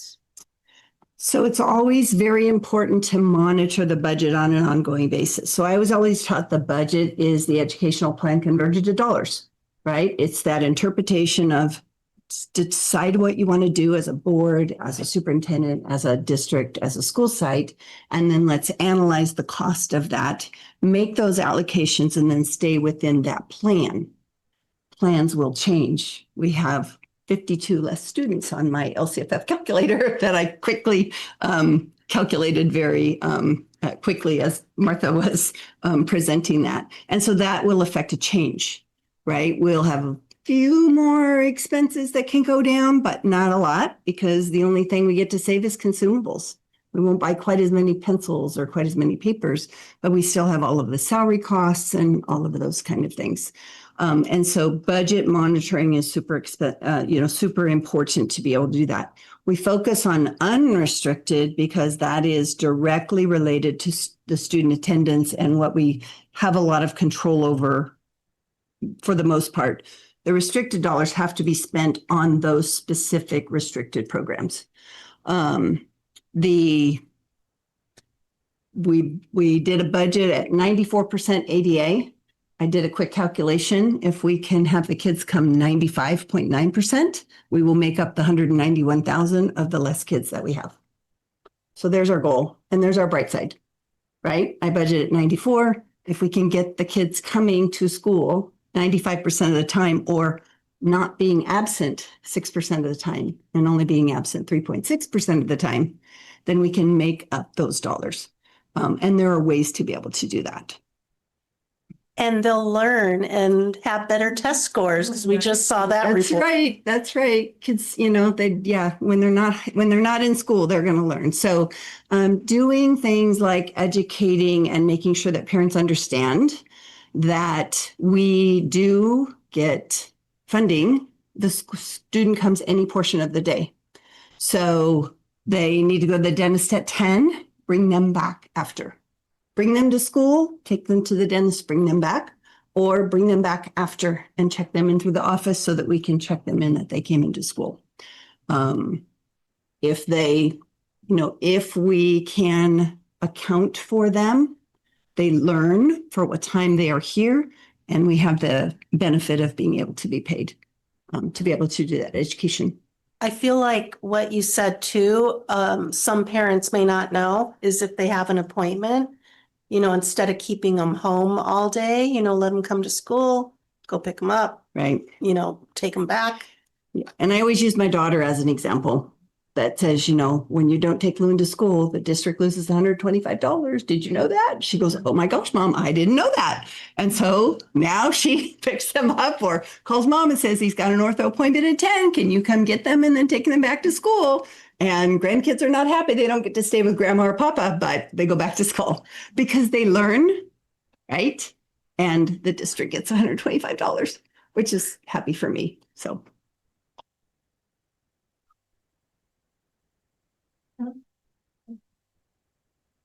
Thank you. I just wanted clarification. So you mentioned 51 or 52. So that is the actual number of students we lost, not the 111. So I planned in the assumptions or the data and the criteria that we used to plan for the adopted budget already a reduction. We are 52 lower than what I planned on. So that impact is about 191,000 based on the numbers right now. Okay. At 94%. You can make that up if the kids come to school more. Unfortunately, that has a compounding. So that 191 for 26, 27, right? It won't affect us this year. 26, 27 becomes 390, 400,000 following year and 600,000 the following, because it all builds, right? And so just applying the same criteria that I used. But based on the demographics, we had already planned on some of that loss. It's just going to impact us in 26, 27. Thank you for the You're clarification. welcome. Yeah, I just want to add on to that clarification. You said it was 191,000, not 1.4 million. I just want to make sure everybody heard. My quick calculations, the impact for student attendance for that LCFF revenue Mhm. for if the enrollment stays exactly like it is right now and we stay at 94% is the projections for 26, 27 for student attendance revenue will go down about 191,000. Okay, thank you. I have one quick thing. Reserves are dipping in 25, 26. So, we have to be careful. How careful? do we Really have to be? careful, Yeah, really careful, thanks. really careful with lower enrollment. Okay, do I have a motion to approve the unaudited financial statements for 24-25 fiscal year to authorize the filing of the statements with the San Mateo County Office of Education? I'll make a motion to approve. Do I have a second? A second.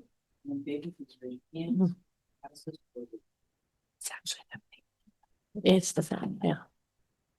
Oh, I thought it was Thunder. I had it. Okay.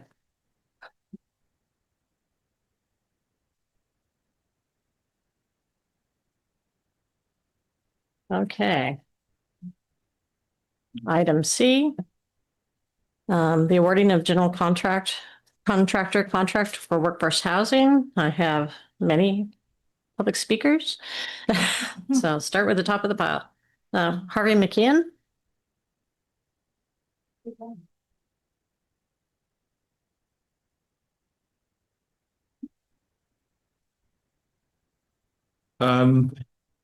Hi, my name is Harvey McKeown. I'm a representative of the Carpenters Union.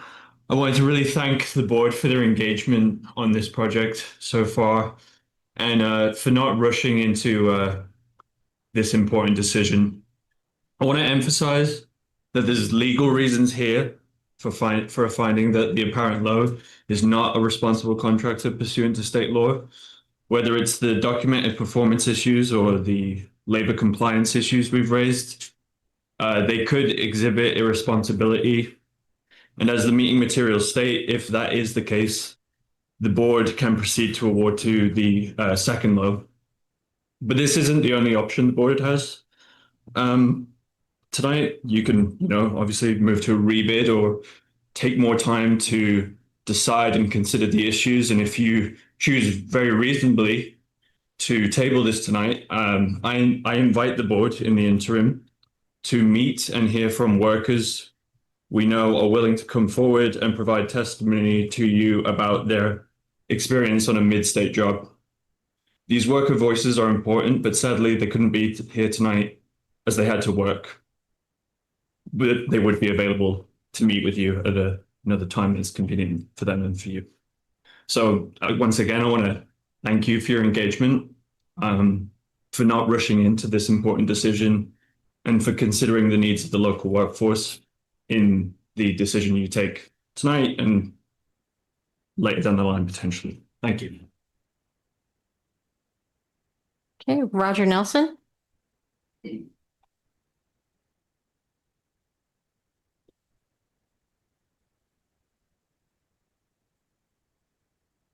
Board of Trustees, thank you for giving us the time this evening to meet with you. I'm Roger Nelson. I'm president of Midstate Construction. I think I first have to respond to what Harvey just said. An unknown person who will come forward without a name to claim that they were on a Midstate site is not really any kind of evidence. Let's move beyond that kind of thing.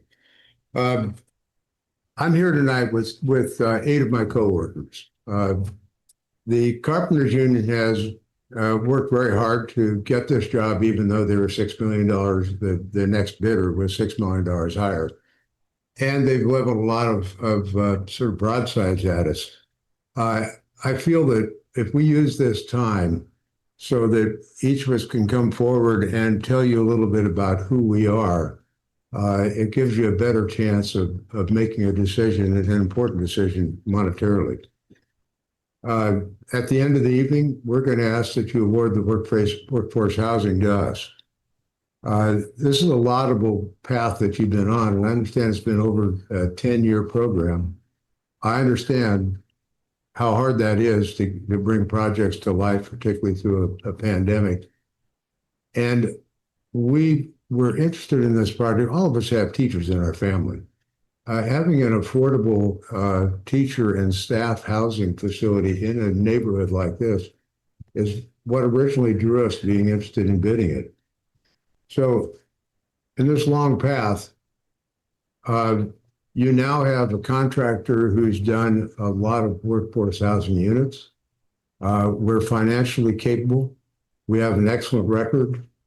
And we should be right now planning a groundbreaking ceremony. Instead, the carpenters have leveled claims that we are not competent. Well, we've been in business 90 years. I can bring forth many, many people. You've received letters from our clients, consultants, contract managers, construction managers, wage compliance consultants. They'll vouch for us. We know how to do this work, and we would be delighted to be awarded the project. The carpenters have brought forth a biased, cherry-picked set of allegations in an attempt to derail you from awarding the contract to the legitimate bidder. The worry about whether we can perform on this contract is not necessary. We've been around 90 years. We have a bonding capacity of over $600 million. We've done this work over and over again. We have a staff that can perform. That's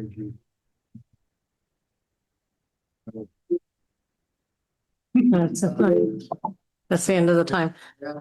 We're live. You stayed with school district 6 million. The time's up. I'm sorry. We have 10 speakers and the time's up. So I'm sorry. Ben Honswick. I'm not pronouncing that correctly. Hello, I'm Ben Honswick, Senior Estimator at Midstate Construction. Success starts with preparation. I'm married to an elementary school teacher and see firsthand how much time she spends planning lessons, grading papers, answering parent emails. That extra effort behind the scenes is what makes her classroom run smoothly and helps her students succeed. In construction, it's no different. The quality of the preparation determines the success of the project. To help you understand Midstate's commitment to the district and to the project, here are some numbers that you might be able to relate to. Thousands of personal phone calls were made to engage subcontractors on this project. 17 Midstate employees spent 1,340 hours reviewing bid documents, pre-qualifying subcontractors, analyzing bid proposals, and preparing schedules. 361 subcontractors participated in this project, submitted their bids to Midstate. They were reviewed and we leveled them for completeness. 141 pre-bid RFI questions were submitted to the Brookwood Group to ensure that the project was clarified and that questions and concerns were minimized. Perhaps the most significant number is 12.5%. That's the percentage of California contractors that are signatory to a union. Why should the remaining 87.5% of tax-paying contractors be excluded from public work? Why would you deny your students? Would you deny it if your students were in your classroom? Midstate has a strong relationship with both signatory and non-signatory contractors. Our diverse and inclusive approach ensures that we meet all regulatory requirements while providing all bidders an equal opportunity. This broad bidding pool creates more competition, saves the taxpayer money, and provides the district with the greatest value. Local 217 keeps sending you letters stating that you need to do your fiduciary responsibility. Didn't you do that when you pre-qualified Midstate Construction? Isn't your fiduciary responsibility also to the 87.5% that aren't signatory? Shouldn't you be finding the greatest value to fund your facilities and pay your teachers? Couldn't the district use the $6 million saved by using Midstate Construction to negotiate a new deal with the teachers?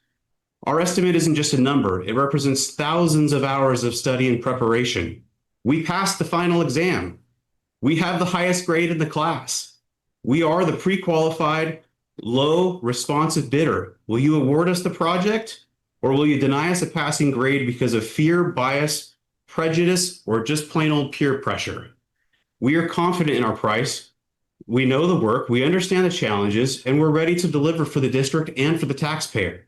Just like a teacher's effort sets their students up for success, Midstate's effort has laid the groundwork for a strong and successful. Thank you. Monica Nelson.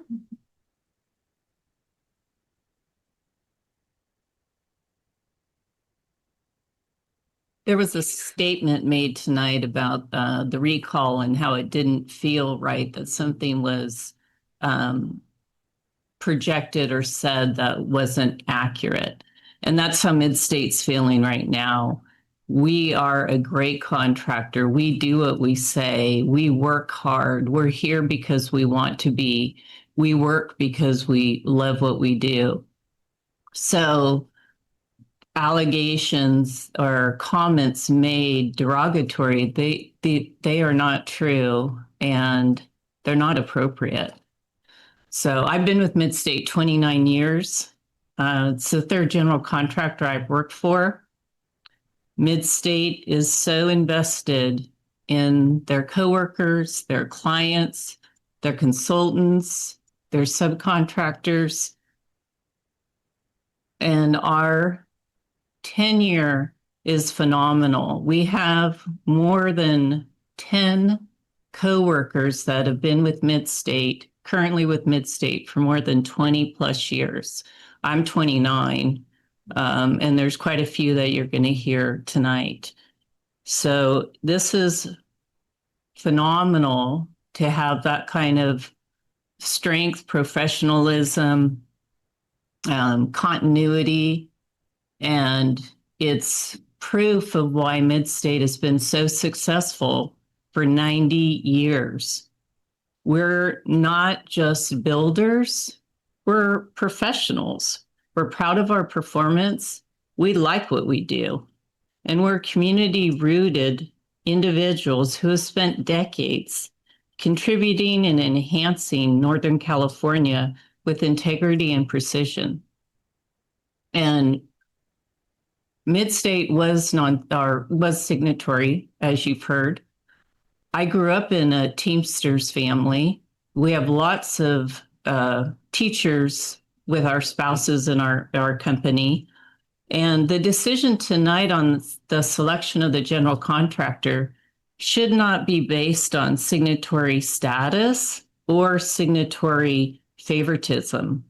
It should actually be awarded on industry standards, pre-qualification processes of a general contractor for experience, project type, safety, EMR rates, financial stability, their references.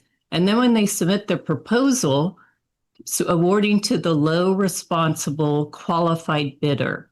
And Midstate is the low responsible qualified bidder for Pacifica. We're entering into our 10th workforce housing project. And to quote Jack Gardner,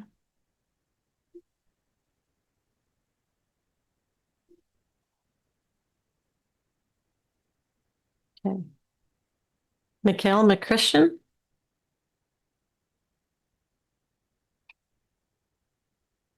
Good evening. My name is Mikhail McChristian. I am the project administration manager for Midstate. I have worked there for a little over 10 years, so not quite the 29, but get back to me in 19 and I'll still be there. So I oversee the project coordinators while also I work as a project coordinator myself. In this role, my team and I, we work as a bridge between the office and the field. And we connect the Midstate team with the owners, with the design team, with the subcontractors through accurate and efficient documentation. Our proven strength lies in exceptional document control, ensuring every RFI, submittal, drawing, and project record is accurate, current, and accessible. Through disciplined processes supported by powerful tools and databases such as Procore and Viewpoint, we maintain full transparency, accelerate approvals, and prevent costly delays. While these platforms aid our system, it is our proactive management and attention to detail that streamline workflows, minimize errors, and keep projects on schedule from start to finish. We also we're also highly adaptable and can integrate with any document management system that the owner prefers. When you partner with Midstate, you're not just hiring a contractor. You're choosing a team that combines decades of expertise with cutting-edge technology to deliver your project successfully every step of the way. On a personal note, I do want to express my appreciation for the integrity and the values that Midstate upholds. I enjoy going to work every day because I'm surrounded by dedicated, hardworking people that set a great example, and that starts from the very top. I'm grateful for the owner's open door policy and the care shown for both the employees and all of our families. I really do value my position and career at Midstate Construction, and I have great trust in the company and its people. Thank you for your time and considering Midstate. Okay. Bill Gary.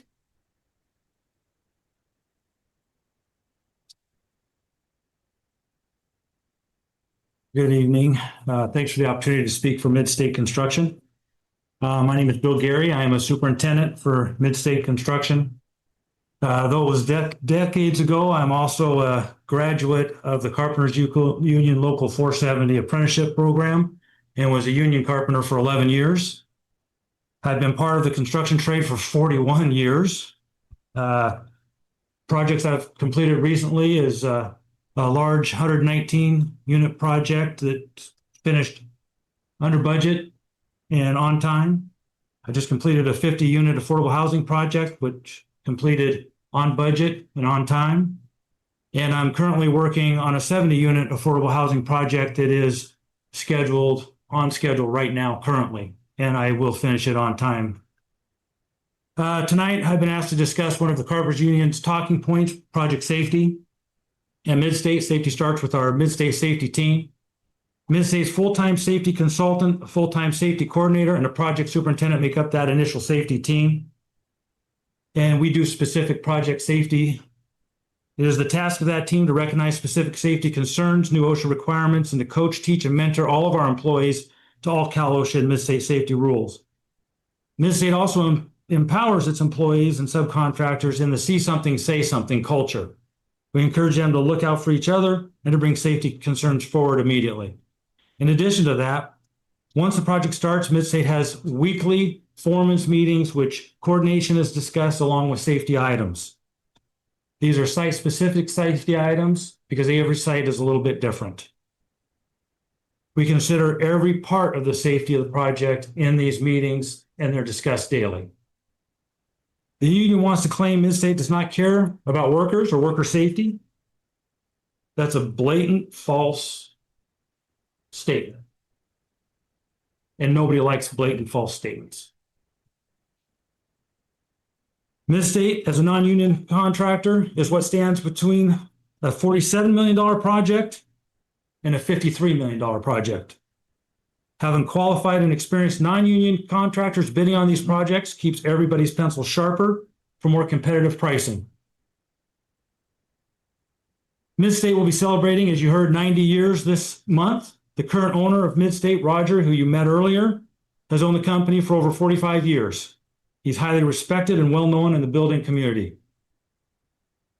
As evident in the overwhelming number of correspondences that you received from repeat and former and present clients and subcontractors, Midstate is very qualified and the right contractor for this project. General contractors don't stay in business for 90 days, let alone 90 years, if they don't care about safety, workers, and their clients. Thank you for your time.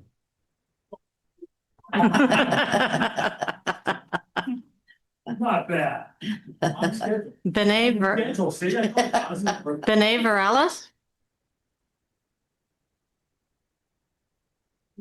Good job with the names. Good evening. My name is Benet Varela, and I'm here tonight in support of my company, Midstate Construction. This is my 15th year at Midstate. I began working as a project coordinator and also assist in the safety department. My primary role at Midstate is the insurance administrator, where I review each project's documentation to determine specific insurance and additional insured requirements, and work with each subcontractor and sub-tiers to obtain contract compliance. Obtaining the proper insurance limits and additional insureds is very time-consuming, and it involves a lot of interaction with our subs and their agents, and is very important and a vital role in Midstate's successful project delivery. Midstate has always been a fair and secure place of employment, and I'm proud to work alongside of all these hardworking and dedicated employees here tonight, as well as those I work with each day. Midstate is more than just a job. It's a rewarding place to grow, contribute, and belong. I'm a native San Franciscan, born, raised, educated, and employed in the city where I also started my family. At age 33, I moved to Sonoma County, where I've continued to build my life. I've come from a family with strong union ties and with some strong union roots. My father was a member of the Embalmers Union. One brother belonged to the Teamsters Union, and another brother owned a very successful tile and marble union shop. While I've always worked for non-union companies, I've been treated very fairly, have earned good wages, benefits, and have had the opportunity for growth. I'm not only proud to be a part of a company that values its employees, but I'm also grateful to be a part of a workplace that treats you like family. Thank you. Art Diaz? Good evening. I heard a comment that the evidence could not be here tonight because they had to work. My day starts at 4:30 every day. I live in the East Bay, drive to Sacramento, and now I'm in Pacifica. Same with my teens. Anyways, my name is Art Diaz. You know, I'm proud to be a project superintendent for Midstate Construction. For the 22 years I have worked for Roger Nelson, the top 4 topics in our meetings have always been employee safety, meeting customer schedules, delivering a quality product, and protecting and looking after our customers' best interests. I take pride in my work and try to meet the schedule. So when I hear false statements from the Carpenters Union, I take it personal, especially since I work in both bench projects. The Santa Rosa Charter School had unforeseen conditions, added scope, and weather delays. So what did Roger Nelson do to meet the schedule? Midstate added me and another superintendent and divided the work among the 3 of us to get it done. That's who we are. We get it done. The delays with the Delvin High School science buildings was caused by incorrect as-bills not showing the massive underground utilities that ran through the proposed location. To keep the school open, we worked weekends and late hours to relocate the utilities while working on a part of the building to keep the project moving forward. We have 3 schedules that we use to assure that we hit the target dates. The first is the overall project schedule. It's a fixed schedule that matches the duration of the contract timeline and is presented to the owner for approval. Once the project starts, we create a short-term look-ahead weekly updated schedule in depth to focus the upcoming tasks and activities. It gets sent out to all the subs and reviewed with all the on-site foremen on Monday mornings. This schedule provides a detailed view of what needs to be done in the next 5 to 6 weeks, allowing the team to anticipate and address potential issues, manage resources effectively, and ensure that the project stays on track. The third is called CPM, Critical Path Method Schedule, which is a project management tool used to estimate the minimum project duration and determines the sequence of tasks that must be completed on time. It identifies all activities, establishes the order of tasks in which task depends on others. It calculates the time required to complete each task and determine the longest sequence of dependent tasks that dictate the project minimum duration. We're a great company to work with, and we will deliver your project on time if the opportunity is given. Thank you guys for hearing me out. Okay, just to let the board members know, we have 4 more speakers, and I think we do want to hear from them, but it has been 20 minutes. So if it's okay with everybody on the board to let the 4 remaining because they came so late. Yeah. Okay, do we have to officially vote? Okay. You have to make So- motion to. To extend, okay. Okay. Okay. And motion passes 4-0. Okay, so Justin, Karen?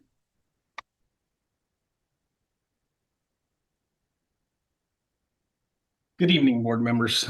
Thanks for having us here tonight. My name is Justin Carone. I started with Mid-State 27 years ago as an apprentice, graduated to being a superintendent that I am today. Thanks to the great leadership and mentorship that I've received through many of our coworkers that have been here longer than I. Most recently, we finished a 129 unit apartment complex in Santa Rosa, 3 months ahead of schedule and under budget, crediting back roughly about $250,000 to this owner. Affordable housing, which means people are in those homes early. We did this with non-signatory and signatory subs working together hand in hand. No divisiveness, everyone working as a team, which is what we do, and that's how our approach is. In Mid-State, we know building great people, building the community around us, helping them grow, and giving them opportunities to grow is what they do best.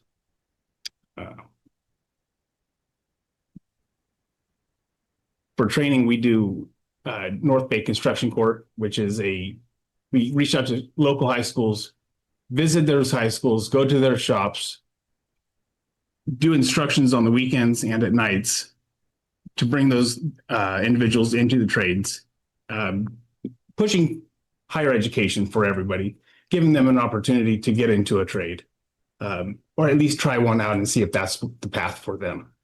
We also invite them to the job site for a internship at the end of their sessions of construction corps. Usually it's a 2-week term, and then we have hired 3 construction corps interns who have worked with us from 3 to 5 years now. Despite the noise from the opposition, Mid-State remains committed to what truly matters: affordable housing, local jobs, sustainable community that your teachers will be proud to live in. Thank you. Okay, Wes Berry?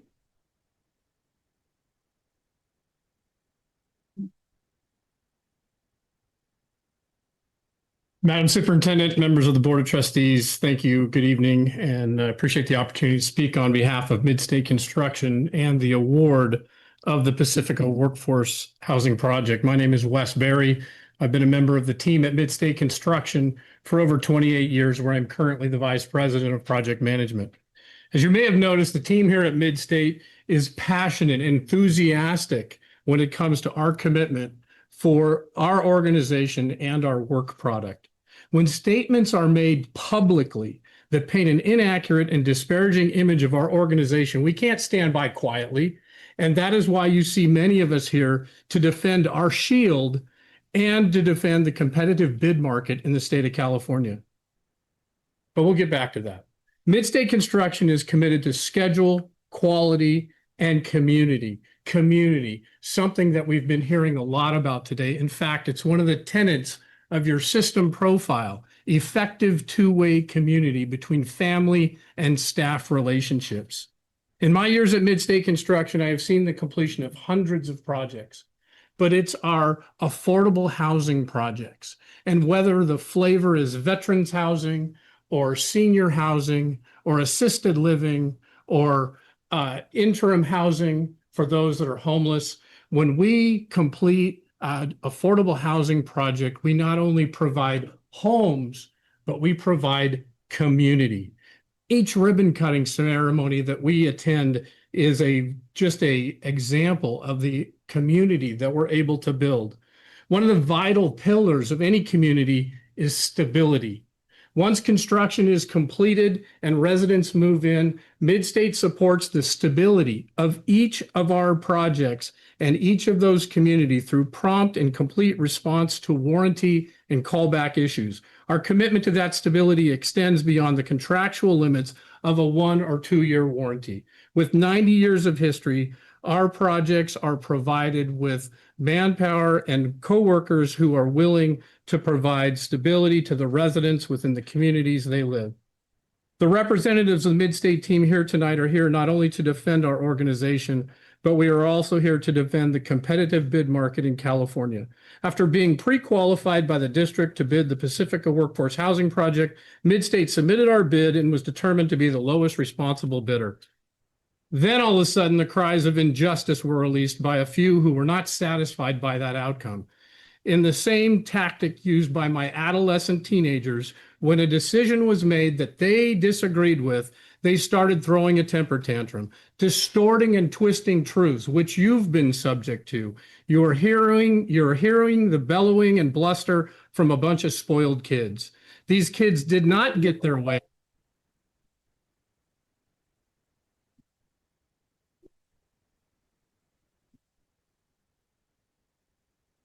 A pen. He's ready to sign the contract. Please award the contract to us tonight. Thank you. We have Darren Clark. If I'm reading that correctly.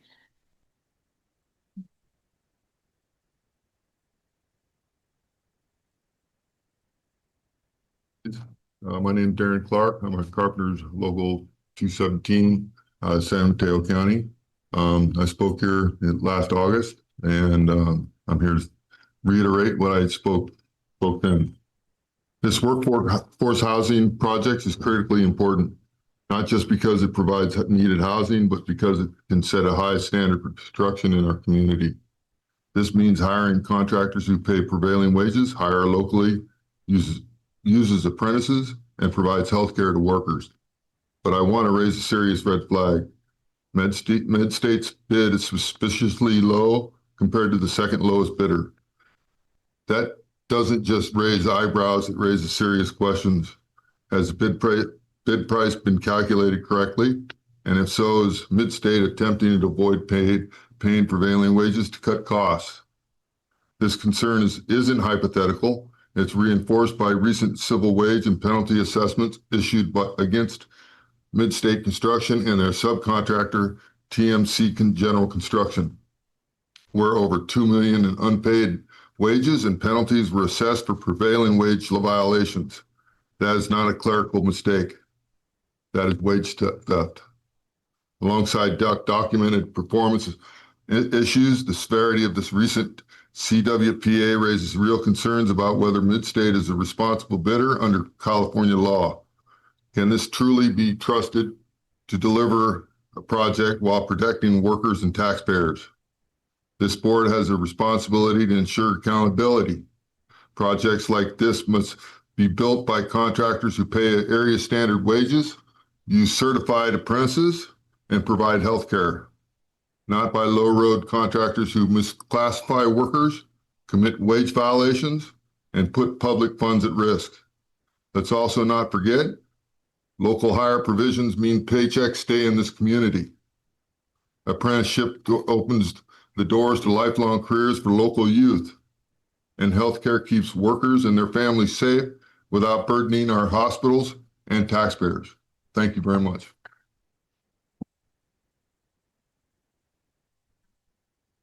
Nils Delander. Good evening. My name is Nels Zelander. I'm a field representative for Carpenter's Local 217 here in San Mateo County.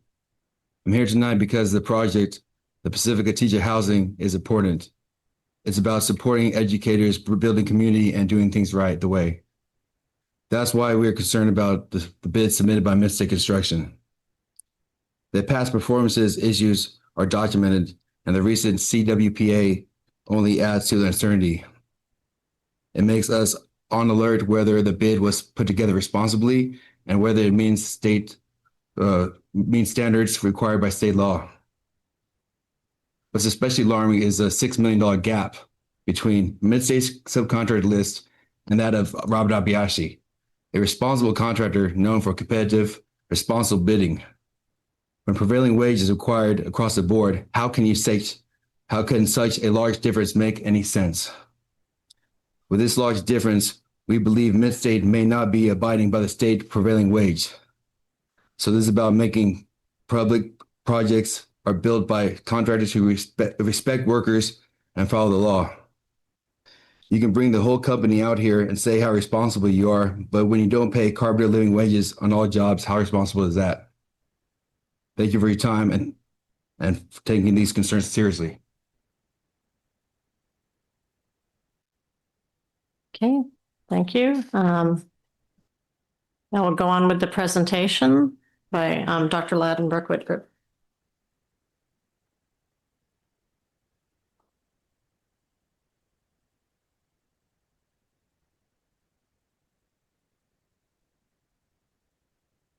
The next item is we have Lev Weisbach from Brookwood Advisors to provide a presentation on the general contractor contract for the workforce housing project. This item was presented at the board on the August 20th, 2025 board meeting and tabled for tonight is being brought back for further discussion and potential action. Thank you. Thank you, Martha. Good evening, board and superintendent. We're going to try to go quickly because I know the hour is late and we've heard a lot of speakers. We wanted to do a really quick kind of recap of the bidding process so that everybody in the room is familiar with what process we went through. We pre-qualified 6 general contractors after receiving 9 pre-qualification packages. We pre-qualified Block Construction, Cahill, Centric, Guzman, Midstate, and Roberts Obayashi. We followed with an RFP issuance in June. 2 of the contractors, Block Construction and Centric, decided not to bid, so we moved forward with 4 bidders. Brookwood has been working on the project. Oh, I have to take care of it myself. Brookwood has been working on the project for 10 years, as has been noted, and we have been tracking costs over the time that we've been working on the project, and we had an update of the cost prior to bidding, and the projected cost estimate was for the project to be a $53 million project. Due to the market conditions, Brookwood advised the district that we could probably find some savings. We were pretty aggressive about that, and we suggested that we could land a construction contract for $44,775,000. That also did not include a fairly large contingency, which we set aside for change orders during the course of construction. Midstate's bid was $47 million. Plus, we had an additional $2 million set aside for owner procured items, which brought the total construction to $49 million, which was about $4,225,000 over our projected budget. We came to the next lowest bidder was Roberts Obayashi, which, as you've heard, was another $6 million above the projected hard costs. I do want to note here, because I've heard the accusation that that delta might be a real issue. I want to point out that our largest bid was for $61 million. So the spread was very large between the low bidder to the high bidder. And I would love to understand that, but I don't know that any of us could really undo that tonight.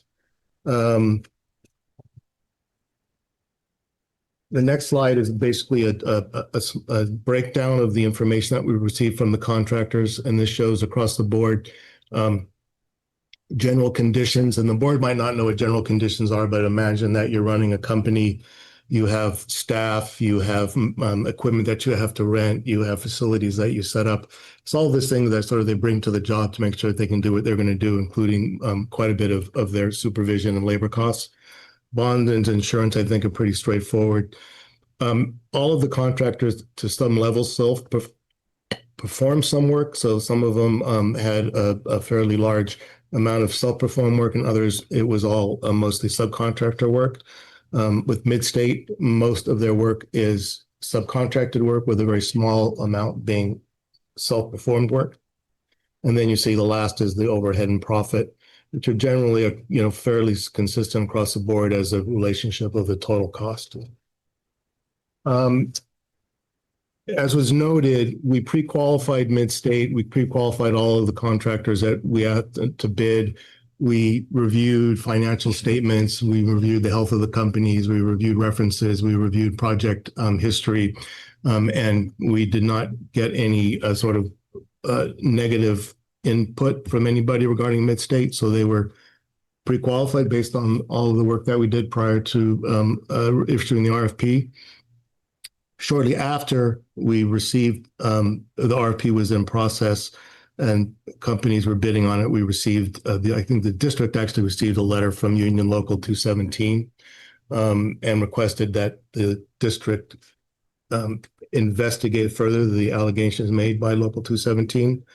Not having, we were in the middle of the bid process, so we set the letter aside, not knowing what the results of the bidding would be and not having any investigative capacity to further look into the allegations that were raised.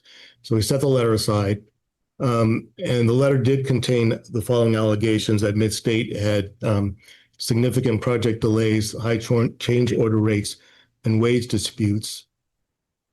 The evidence provided was over a period of about 10 years, going back to a project in 2015. In our RFP, we had asked for a certain amount of information about any wage disputes or any other issues that might have come up for 7 years. So some of these issues were outside of the range of the period that we asked for information. After the bids were received, we got another letter from NorCal Construction Industry Compliance, pointing out a number of OSHA inspections and some issues with some OSHA inspections and some fines for some of the safety issues that they found. Subsequently, we've done a little bit of research about all of the bidders, and all of the bidders will show up in OSHA's summary of inspections and fines for safety violations. So it's, I think, not necessarily that Midstate stands out among all the bidders in terms of what we found when we looked into the other bidders. We presented at the Board of Trustees meeting, the last meeting on August 20th, our recommendation based on the low bid of 47 million. Even though it was over the projected budget, we had discussions about being able to sort of reach that difference and being able to afford to move forward with the construction of all 70 units. Based on the union's participation in that meeting and the discussions, the board tabled any action at the time. So since that time, well, between the two meetings, I should have had some water while I was waiting for so long. There were a number of letters that were received from, as was mentioned, from a number of Midstate's clients and other colleagues that they have that all sing their praises. Midstate is working locally on the water building for the water district, and the general manager of the water district reached out and said that they were very pleased with Midstate's performance on the water district project, which is just down the road. I understand the board is in a very difficult position. So what we wanted to do was talk about what happens next. The project, the bid from Midstate is over the project budget, and all of the other bids are way out of range from what was projected. So the board has the option to reject all bids and to rebid the project.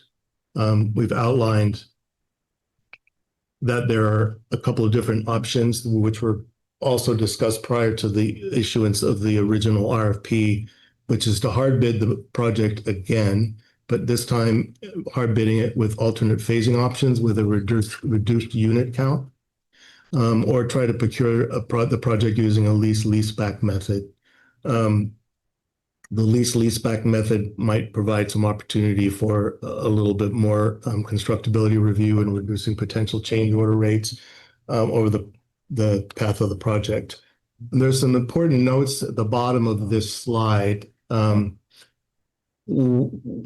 the board decides to proceed. As you know, we've completed the hazardous materials removal a couple months ago, and the building really needs to probably come down as soon as possible because it's sort of a community liability. So we would recommend under any circumstance, thank you, under any circumstance to move forward with the demolition on a separate contract. Thank you. And one other recommendation in order to deal with any union concerns in the future is to consider a project labor agreement as part of the bidding process. Real quickly, hard bid, our recommendations for these phasing options. As the board knows, the project was originally conceived of in two phases, with 45 units being the first phase and 25 being the second phase.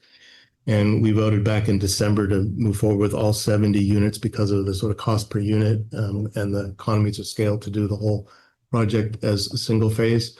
We're suggesting that we would go back and we would then bid out the project as a two-phase project, so we could separate what it would cost to build 45 units or all 70. And then in addition, there are 8 townhome units in phase 2, which we could potentially remove from phase 2 to reduce that to only a 17 unit phase. So that would end up with a total project of 62 units. The phasing, the 1 phase and 2 phase where we complete all 70 has been approved by the city planning office. If we were to remove the 8 units, we would likely have to go back to city planning and have a negotiation with them about how to deal with the fact that we've sort of changed the overall design. The issue there is that those 2 buildings, the city wanted to make sure that the parking was not visible from the street and that the buildings that were on Odstadt were in scale with the residential projects across the street. We remove those 2 buildings, it opens up the parking to visibility from the residents across the street, and also opens up the visibility to the apartment building. So there might be some pushback, and so the process and duration of going through that planning review is TBD at this point in time. Hard bid pros and cons. By doing the phasing, we can establish a scope of work that more closely aligns with the project budget. So if we can build the 45 units or the 62 units and come closer to our target, it would be in the district's interest. If we were to proceed that way and include a project labor agreement, then it would address concerns that the union has brought forward. Cons, obviously, it's taken a lot of time to get to where we are today, and rebidding is going to push this out quite a bit. There's a lot of process to go through. If PLA is put in place, that would have to be negotiated. So there's a lot of time involved in this rebidding process. And while we're going through that, construction inflation and any other costs, such as impacts from tariffs, will continue to go up. So any savings that we're hoping to get will diminish as we move forward and are not in the ground. I know the union's not going to like this, but our experience has been that PLAs will increase the cost of a project. There's monitoring and additional fees that go along with the requirements for the PLA, and the PLAs would require 100% union participation. So it's a pretty significant impact. And at this time, we're imagining that construction is going to be delayed well into next year. Leaseback has many of the similar pros and cons. The one potential pro would be the opportunity to go through a constructability review and developing the budget with a little bit more fine grain with a contractor during pre-construction services. But we do know that we've had this discussion in the past, and the board has not been in favor of the potential lost competitiveness of going through a leaseback process.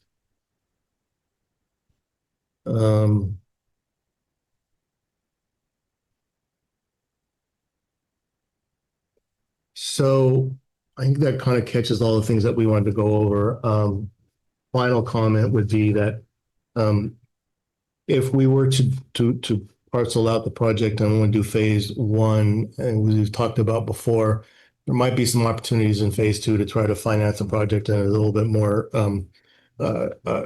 non-conventional way and engage either in a public partnership process, potentially a ground lease to another developer who might build the last 25 units, and a number of other alternatives that we've talked about, just so that the board is aware that if we were to just do the 45, there still is some work in the future regarding the phase two.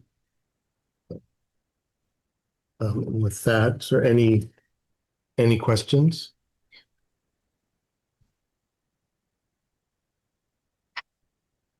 I do have a question. I have a question about the units.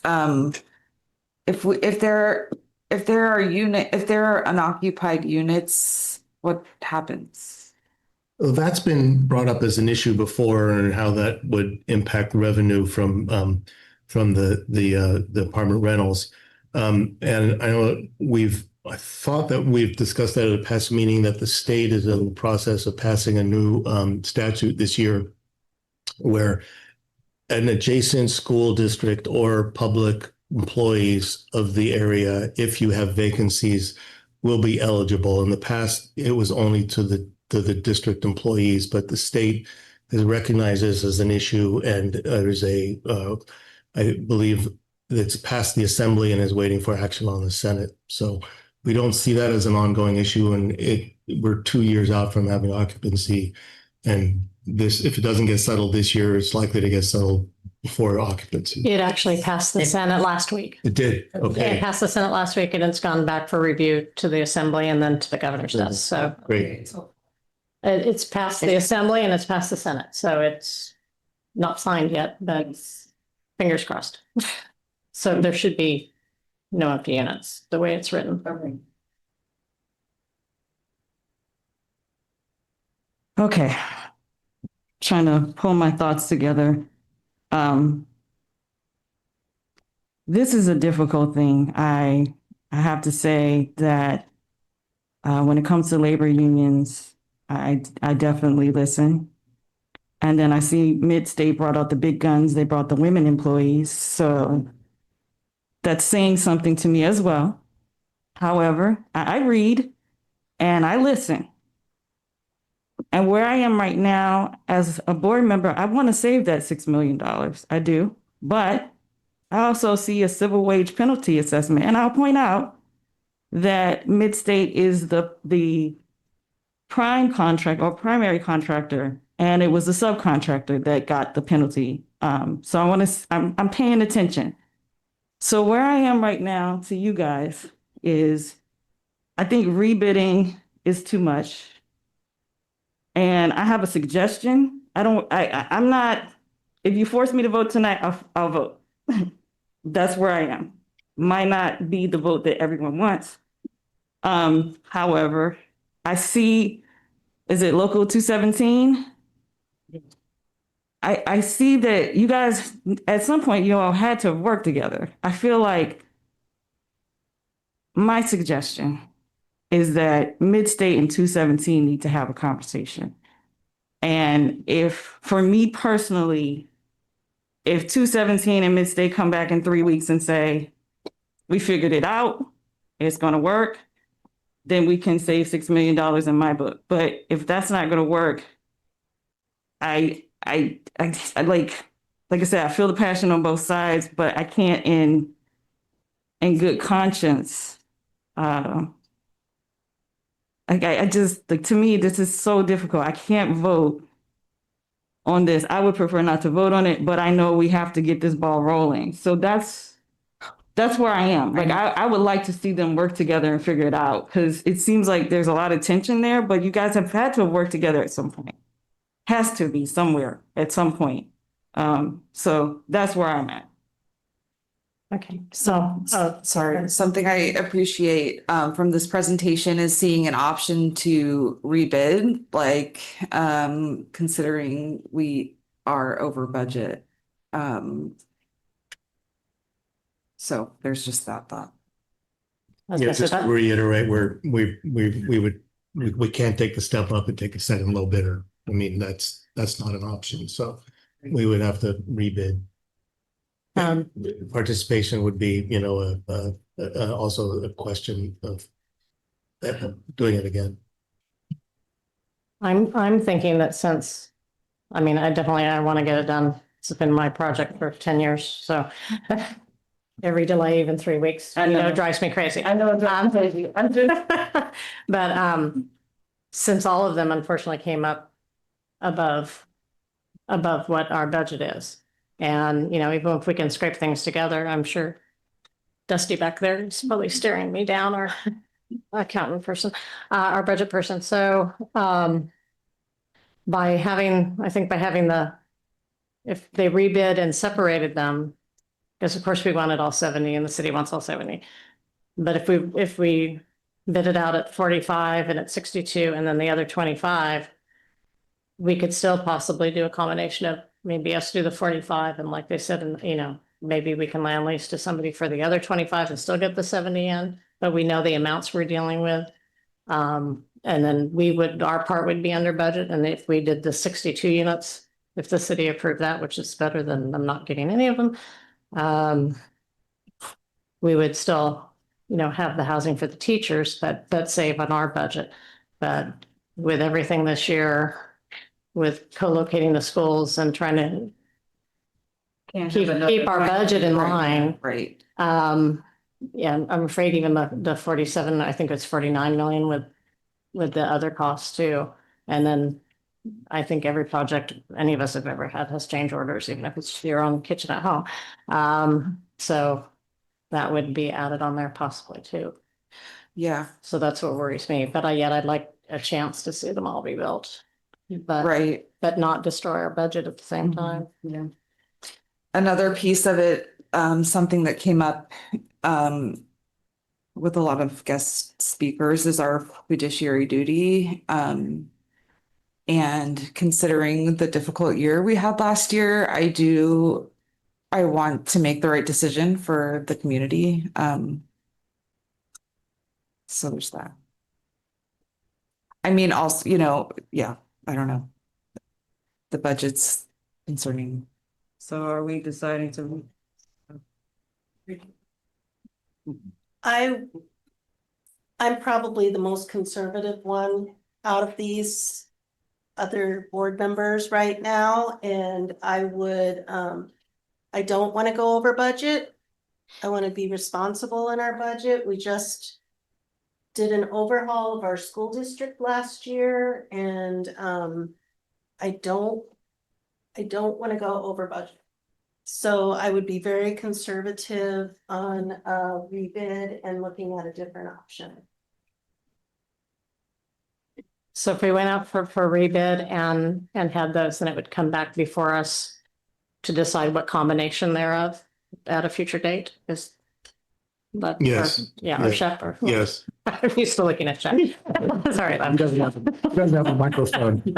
Don't give him the microphone.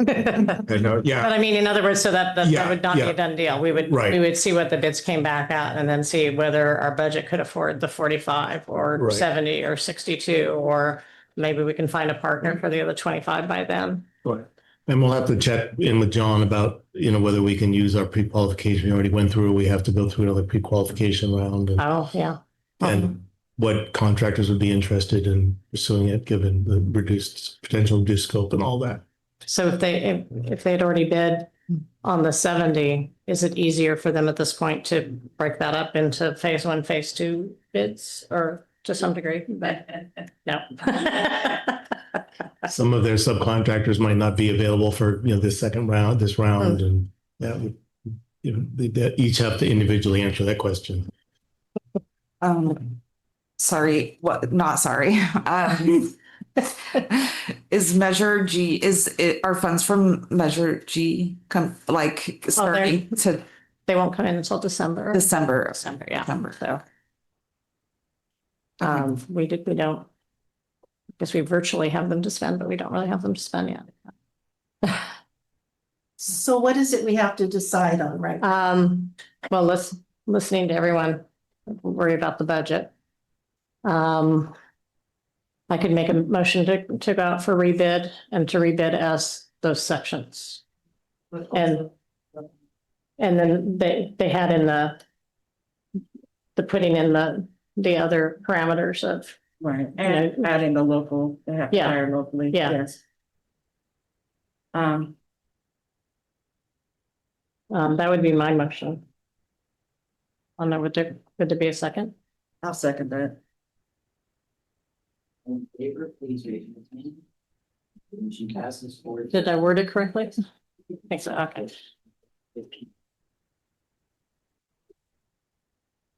Good job, guys. Thank you. Delays. Thank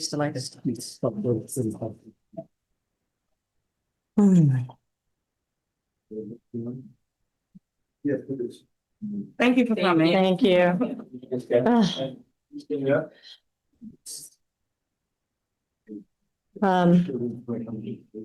Okay, item, oh, Yeah. It's Yeah. 9. is everyone in favor of a 5-minute break? Yeah. Okay. Okay, we'll take a 5-minute break. And Dusty staring me down.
Okay, we're back from break, but before we start with you, we need to do one more item with the last item.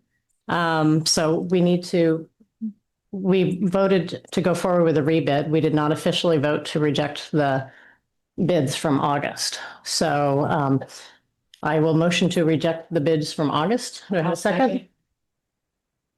All in favor, please raise your hands. Motion passes 4.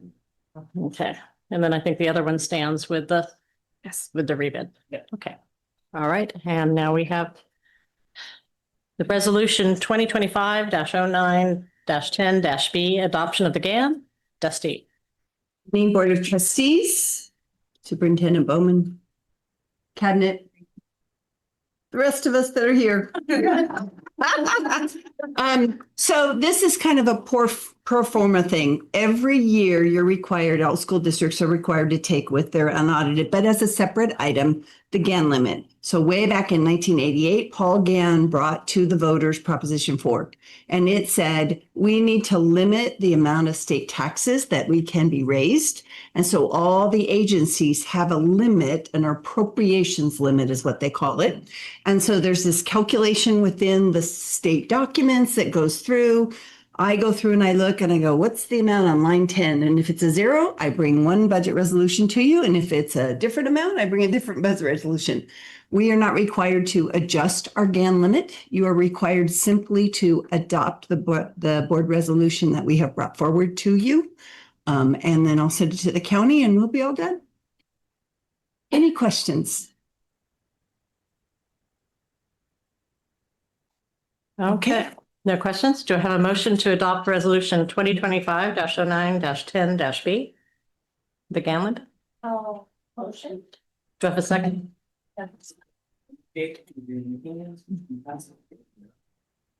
Okay. Item E, recognizing Hispanic Heritage Month and Latin Heritage Month, September 15th through October 15th, resolution 2025-09-10-C. Dr. Torres. This evening, we bring forward Resolution 2025-09-10C, recognizing National Hispanic Heritage Month, Latina Heritage Month, observed from September 15th through October 15th. From mid-September to mid-October, Americans honor the heritage, history, traditions, and cultural diversity of Hispanic and Latinx communities, whose roots trace in Spain and 19 countries and territories across Latin America and the Caribbean, including Mexico, Central and South America, Cuba, Puerto Rico, and the Dominican Republic. This observance is celebrated beginning September 15 to coincide with the independence anniversaries of 5 countries, Costa Rica, El Salvador, Guatemala, Honduras, and Nicaragua. Mexico and Chile follow with their independence celebrations on September 16th and 18th, respectively. The 30-day period also includes Dia de la Raza, Indigenous Peoples Day in mid-October. National Hispanic Heritage Month was first established in 1968 as a week-long celebration under President Lyndon Johnson, and later expanded to a full month by President Ronald Reagan in 1988. Since then, each U.S. president has issued a proclamation to honor the month. Each year, the National Council of Hispanic Employment Program Managers selects a theme for the national celebration. This year's theme is Herencia Colectiva, Honrando el Pasado, Inspirando el Futuro, Collective Heritage, Honoring the Past, Inspiring the Future. Recognizing Hispanic Latina Heritage Month carries special significance here in California, San Mateo County, and the Pacifica School District, where Latinx students represent the largest ethnic student group. This observance provides us with an opportunity to celebrate not only the achievements, but also the cultural, linguistic, and community contributions of the Latinx community locally and nationally. It is recommended that the board approve Resolution 2025-09-10C, formally recognizing September 15 through October 15, 2025 as National Hispanic Heritage Month and Latina Heritage Month in the Pacifica School District. And we do have the resolution attached. Are there any questions?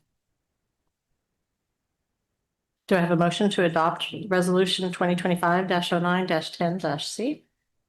I make a motion to adopt. Have a second? All in favor, please raise your hand. Motion passes 4-0. Can I Thanks just for make a breaking it. comment? Mhm. I wanted to put out there for anybody who wants to celebrate. Mhm. One of the greatest events I went to was Dia de los Muertos. Mhm. And Can't hear you. one of the best Latino events I went to was Dia de los Muertos, and that was the one in Redwood City. And I'm kind of biased because I had a cousin who was a mariachi in there, but it was just so beautiful with the ofrendas and. That would be November 2nd. What did I say? It would be November 2nd. Yeah, it's Not November technically 2nd. in the, November 2nd, but it's just one of those wonderful family, friends, what have you events. so, because this is September 15th to the October 15th, so it does not technically include Dia de los Muertos, but it's November 2nd. It's also my daughter's birthday, so that's why I know that one. Okay. Now we have item F, approval of district technology plan. Cyrus?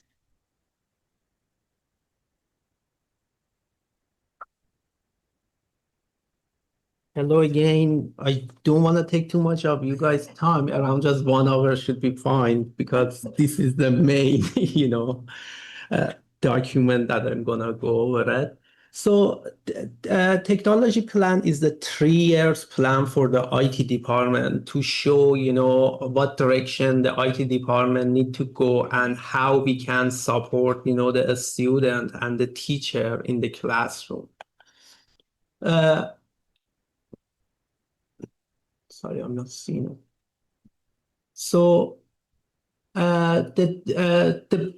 these technology plan, the initial draft started in, end of February 2025. And our team, they put some information, like answering the question about the networking, student information system, and, how our technician, helped the district.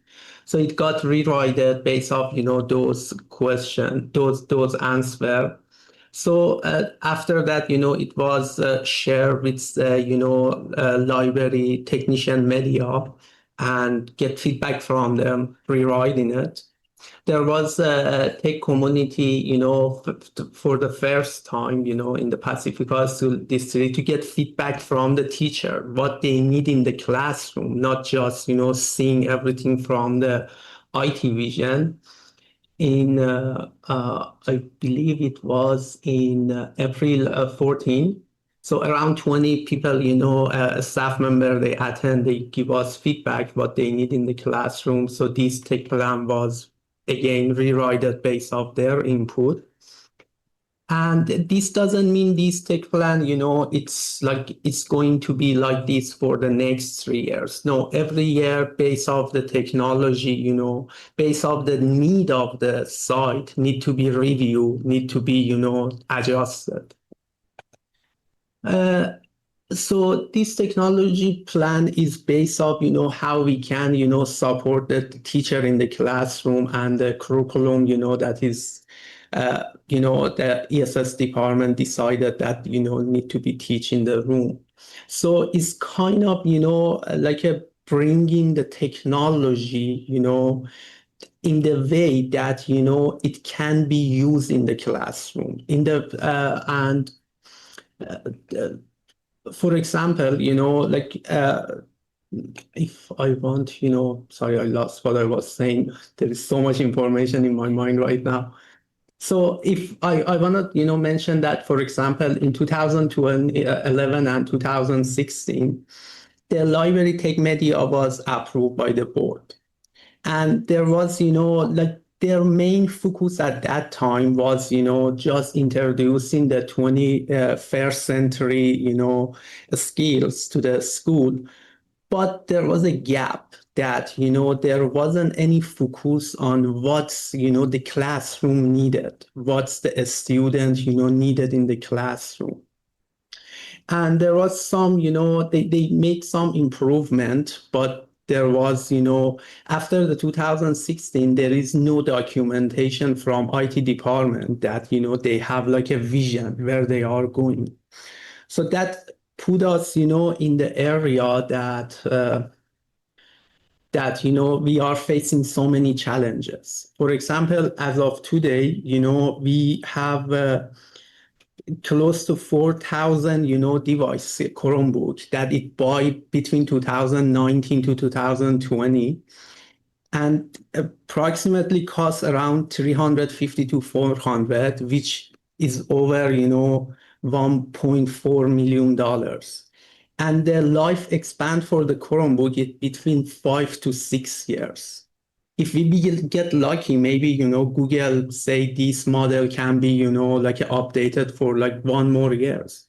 But because there is no any plan, maybe in the next 2-3 years, we are facing to replace over 2,000 devices, which, not having that much budget, it will affect us. So also, because there wasn't any tech plan, they purchased more device that we needed. For example, we have approximately around 2,500 students, but we have close to 4,000 devices, which they are going to be stuck in the closet until, they are going to, not be able to update anymore.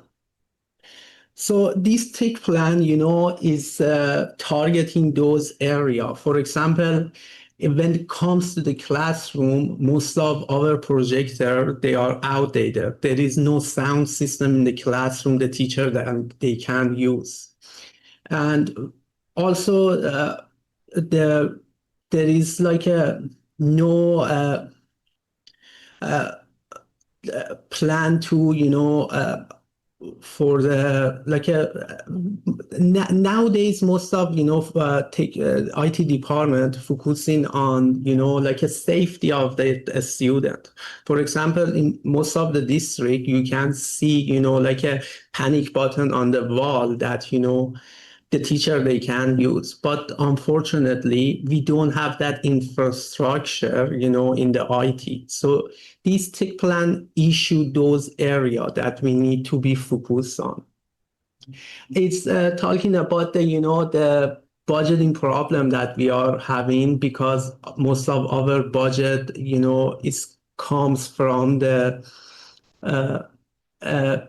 major G that we are hoping.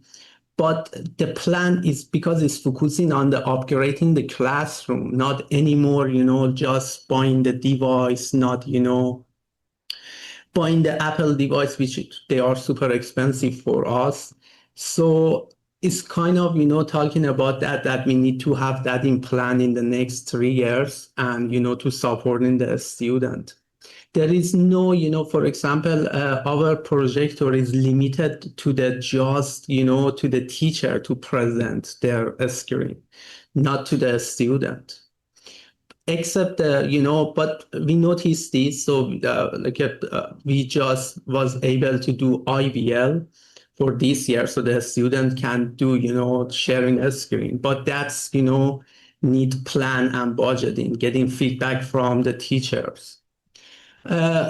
In short, if I want to, explain the whole area of the tech plan, is focusing on what the student need in the classroom and what the teacher need.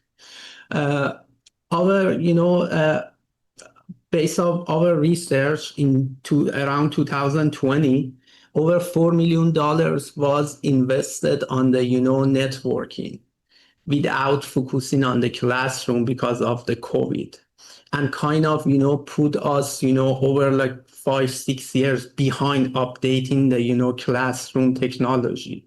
So here, we are just focusing on the classroom. Also, it's talking about how we can support, the school side from the IT department vision, like, attending weekly, in the school side to troubleshoot a student, device problem there, instead of waiting for the librarian to send it to the IT and we troubleshoot it there.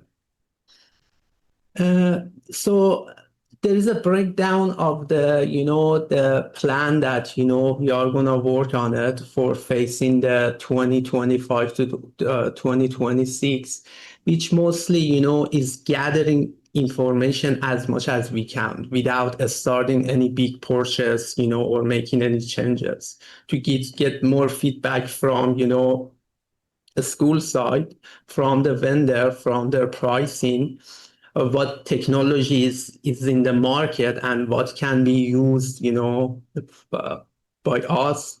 Also planning for the professional development, because we realize that if there is like a really good expensive device or platform, but because it never been introduced or teach to the teacher, they are not aware of it, or they don't know how to use it. So that's another area of focus on the tech plan that we want to focus on it to teach the staff about what we have. The next year, 2026 to 2027, which is people, they will see the changes, because we will start, changing the technology in the classroom, bringing, that interactive, display, or better quality, resolution, projector, or a speaker in the classroom that the teacher or the student, they can use by microphone.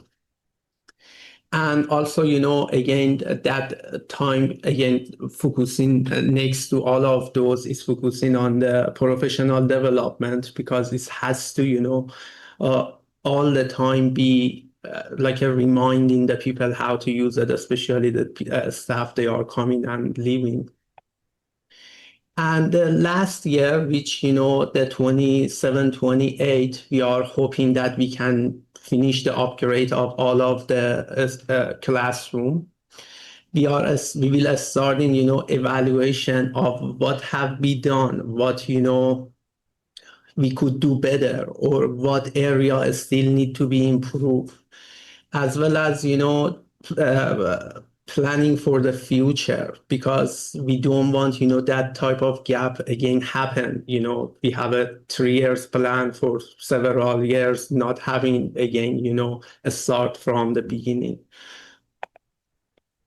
Security and safety related to the IT department, and making, the foundation to be used, based off the student service, or, the school, site needed, is another area we want to focus, such as, from the IT vision, we don't want, to have a, regular password anymore that the people, they can, hack to it or they use it.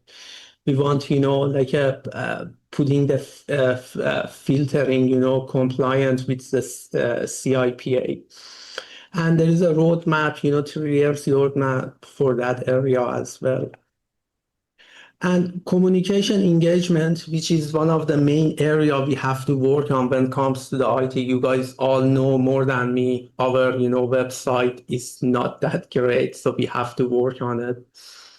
And we are trying to work on that area, and there is again 3 years plan that we need to work on.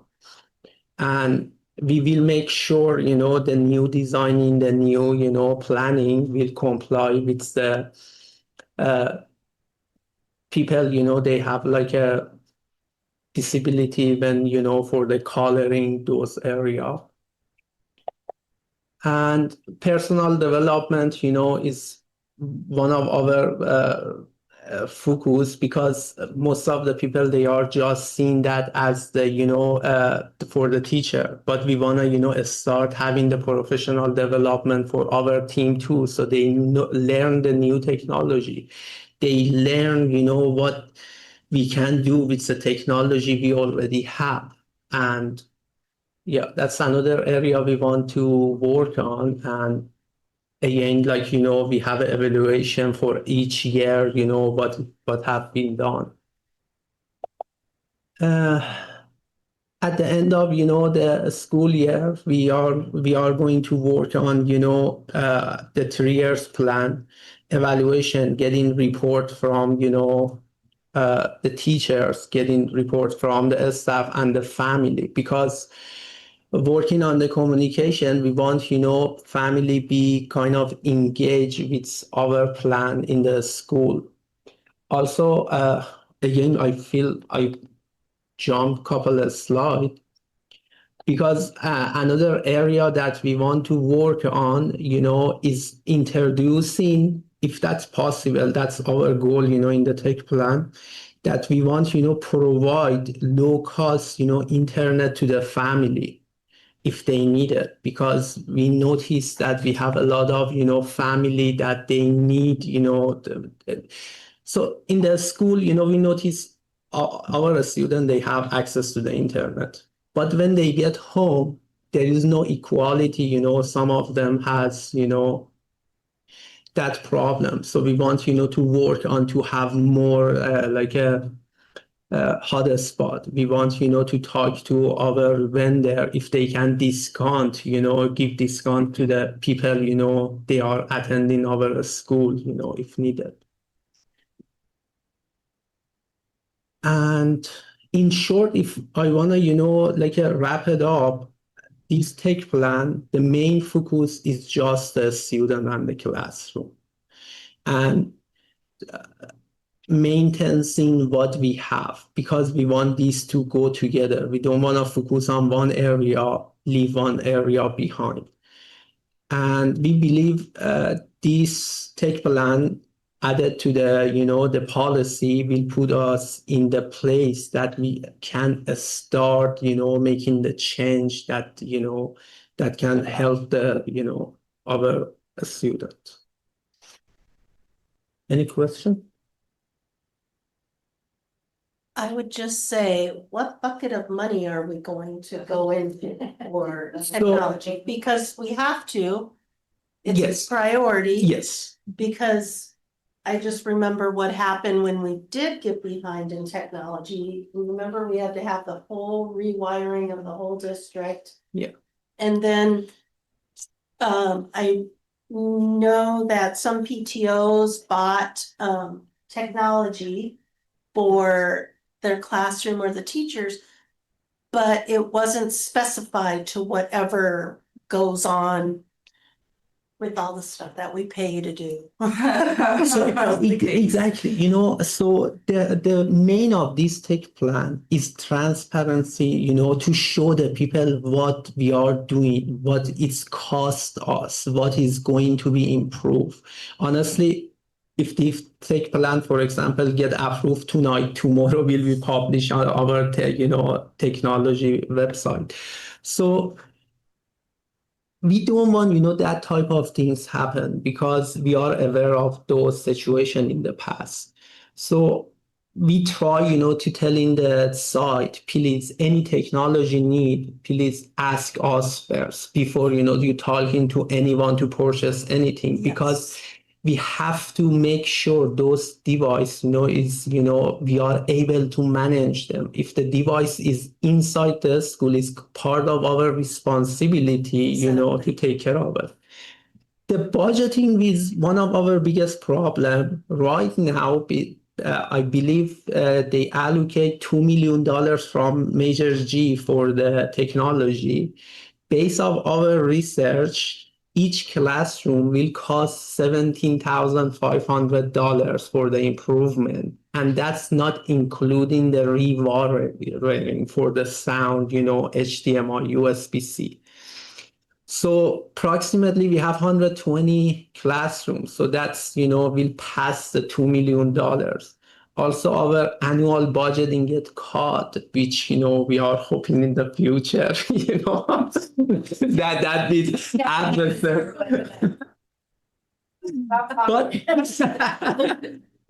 But honestly, I feel really positive about it, because when we start this change, we don't need to have the 100% of the money in place.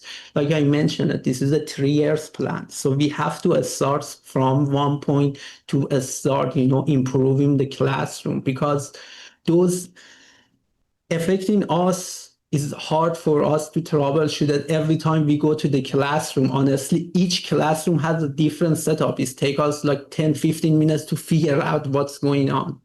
And that's affect the teachers. That affect the student, So we want to start, working on those areas and not waiting, for the perfect moment that everything is in the place. I want to say that I appreciate this. I think that having a working system in the district is really going to help Thank you. Yeah. in general. And I hope that there's like I hope that it'll be introduced to the entire staff, and I'm sure that's something that's definitely possible, like in an accessible way, and also like new hires. Also getting that information will be important, but I think it sounds great. Thank you. And just, just mention something there. So that's one of the area, we are focusing on. That's a slightly mentioned it to the tech plan because, for example, we noticed there is no onboarding and offboarding package from the IT department, so we are working on that. Whenever we notice that, we're reaching out to the new employee, like making a schedule with them for the time, we can provide them with the proper technology. Also, we reach out to them before they leave. So if they need any, like a personal data, that need to be, transfer or, collection of the device, can follow. But still there is a lot, need to be improved by the time. We are like a toddler right now. We are just, trying to walk to get, to the level that we can be an example for the other district, which is our goal. And just to follow up with the funding question, the previous bond, there is still money there. It's a small amount of money that can be used. The CTE grant has allowed us to do like an Apple mini labs. We've gotten 3D computers or 3D printers. So we're getting devices as we're building the CTE. And then I am currently writing a 21st century technology grant that hopefully that would be a large chunk of funds coming in. And then lastly, we just really worked on the efficiency of the department, not having extra computers and having a purchase plan and doing it in a more succinct fashion and getting rid of like apps or digital licenses that aren't being used efficiency. Okay, so this is just to approve the technology plan. Any purchases within technology would come back to us. Correct. Okay, so we do need a plan. So I just wanted to make, I didn't want to approve this without knowing that we're not spending any money. This is just the plan. Okay. Okay, cool. It's a big project, baby steps. It's going to take baby steps. I'm excited about it. Well, and like you said, when the PTOs first started buying all the equipment, that was years ago, so much equipment was bought by different groups that we didn't have the technicians to handle it. So we actually had to like stop and have a moratorium of anybody buying any more technology until we could get the IT department fully staffed. Creates work Yeah. to have tech, There were too many devices for the amount of people that we had. Yeah, I do remember that. That's one of the issue we have, honestly. There is so many different model of the items, and some of them need to have a separate, like an MDM, the management system, which costs us a lot, if we want to, have like 4 or 5 different, management systems. So this plan will reduce the cost by the time. And to follow up what Dr. Bowman mentioned, so this year, because, this summer actually, because we were able to do some research, to do the, like inventory, hard inventory, we were able to not buy teacher device, which, in the previous year, there was a plan to buy over 30, teacher devices, which would cost us over $30,000 because MacBooks are expensive. So even the start of, doing research, doing things based off the plan, it's the start helping us, to save money. And I think that's great that you're doing the 21st century grant writing. Yell at her, okay. Okay. Okay. Do I have a motion to approve the district technology plan as presented? I'll make a motion. Do I have a second? I'll second. All in favor, please raise your hands. Motion passes 4-0. Thank you. Yeah. Okay. Board of Trustees, Superintendent's recap, and future agenda items.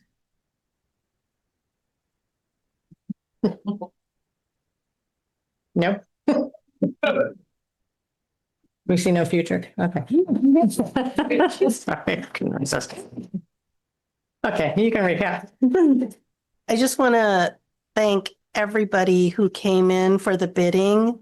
They took a lot of time and, they sat in the chairs until their time to speak. I just wanted to thank them for coming. And I realize, that putting out the information for the recall and the costs and all of that, you were responding to requests from the community on what was going to happen. There was no other what have you about putting it out there. It was just to answer the community's questions. And so thank you for that. And Mark Church too. And that's all. And I'll just say very quickly, I wanted to thank the cabinet because this is the presentations, the policy was a lot of work. And I also wanted to thank San Mateo County Office of Ed for contributing to Dusty's contract and being able to have her here for the amount of time that we need and to have access. And I want to just relay that I'm happy to meet with any parent. I've reached out to several. If they're reaching out to me, I will say that if you want a pre-approved agenda and a pre-approved guest list and what was the other one? Oh, the meeting will be recorded. I will say no to that meeting. But for general conversation, being able to work together, we're super excited and we've had lots of those meetings.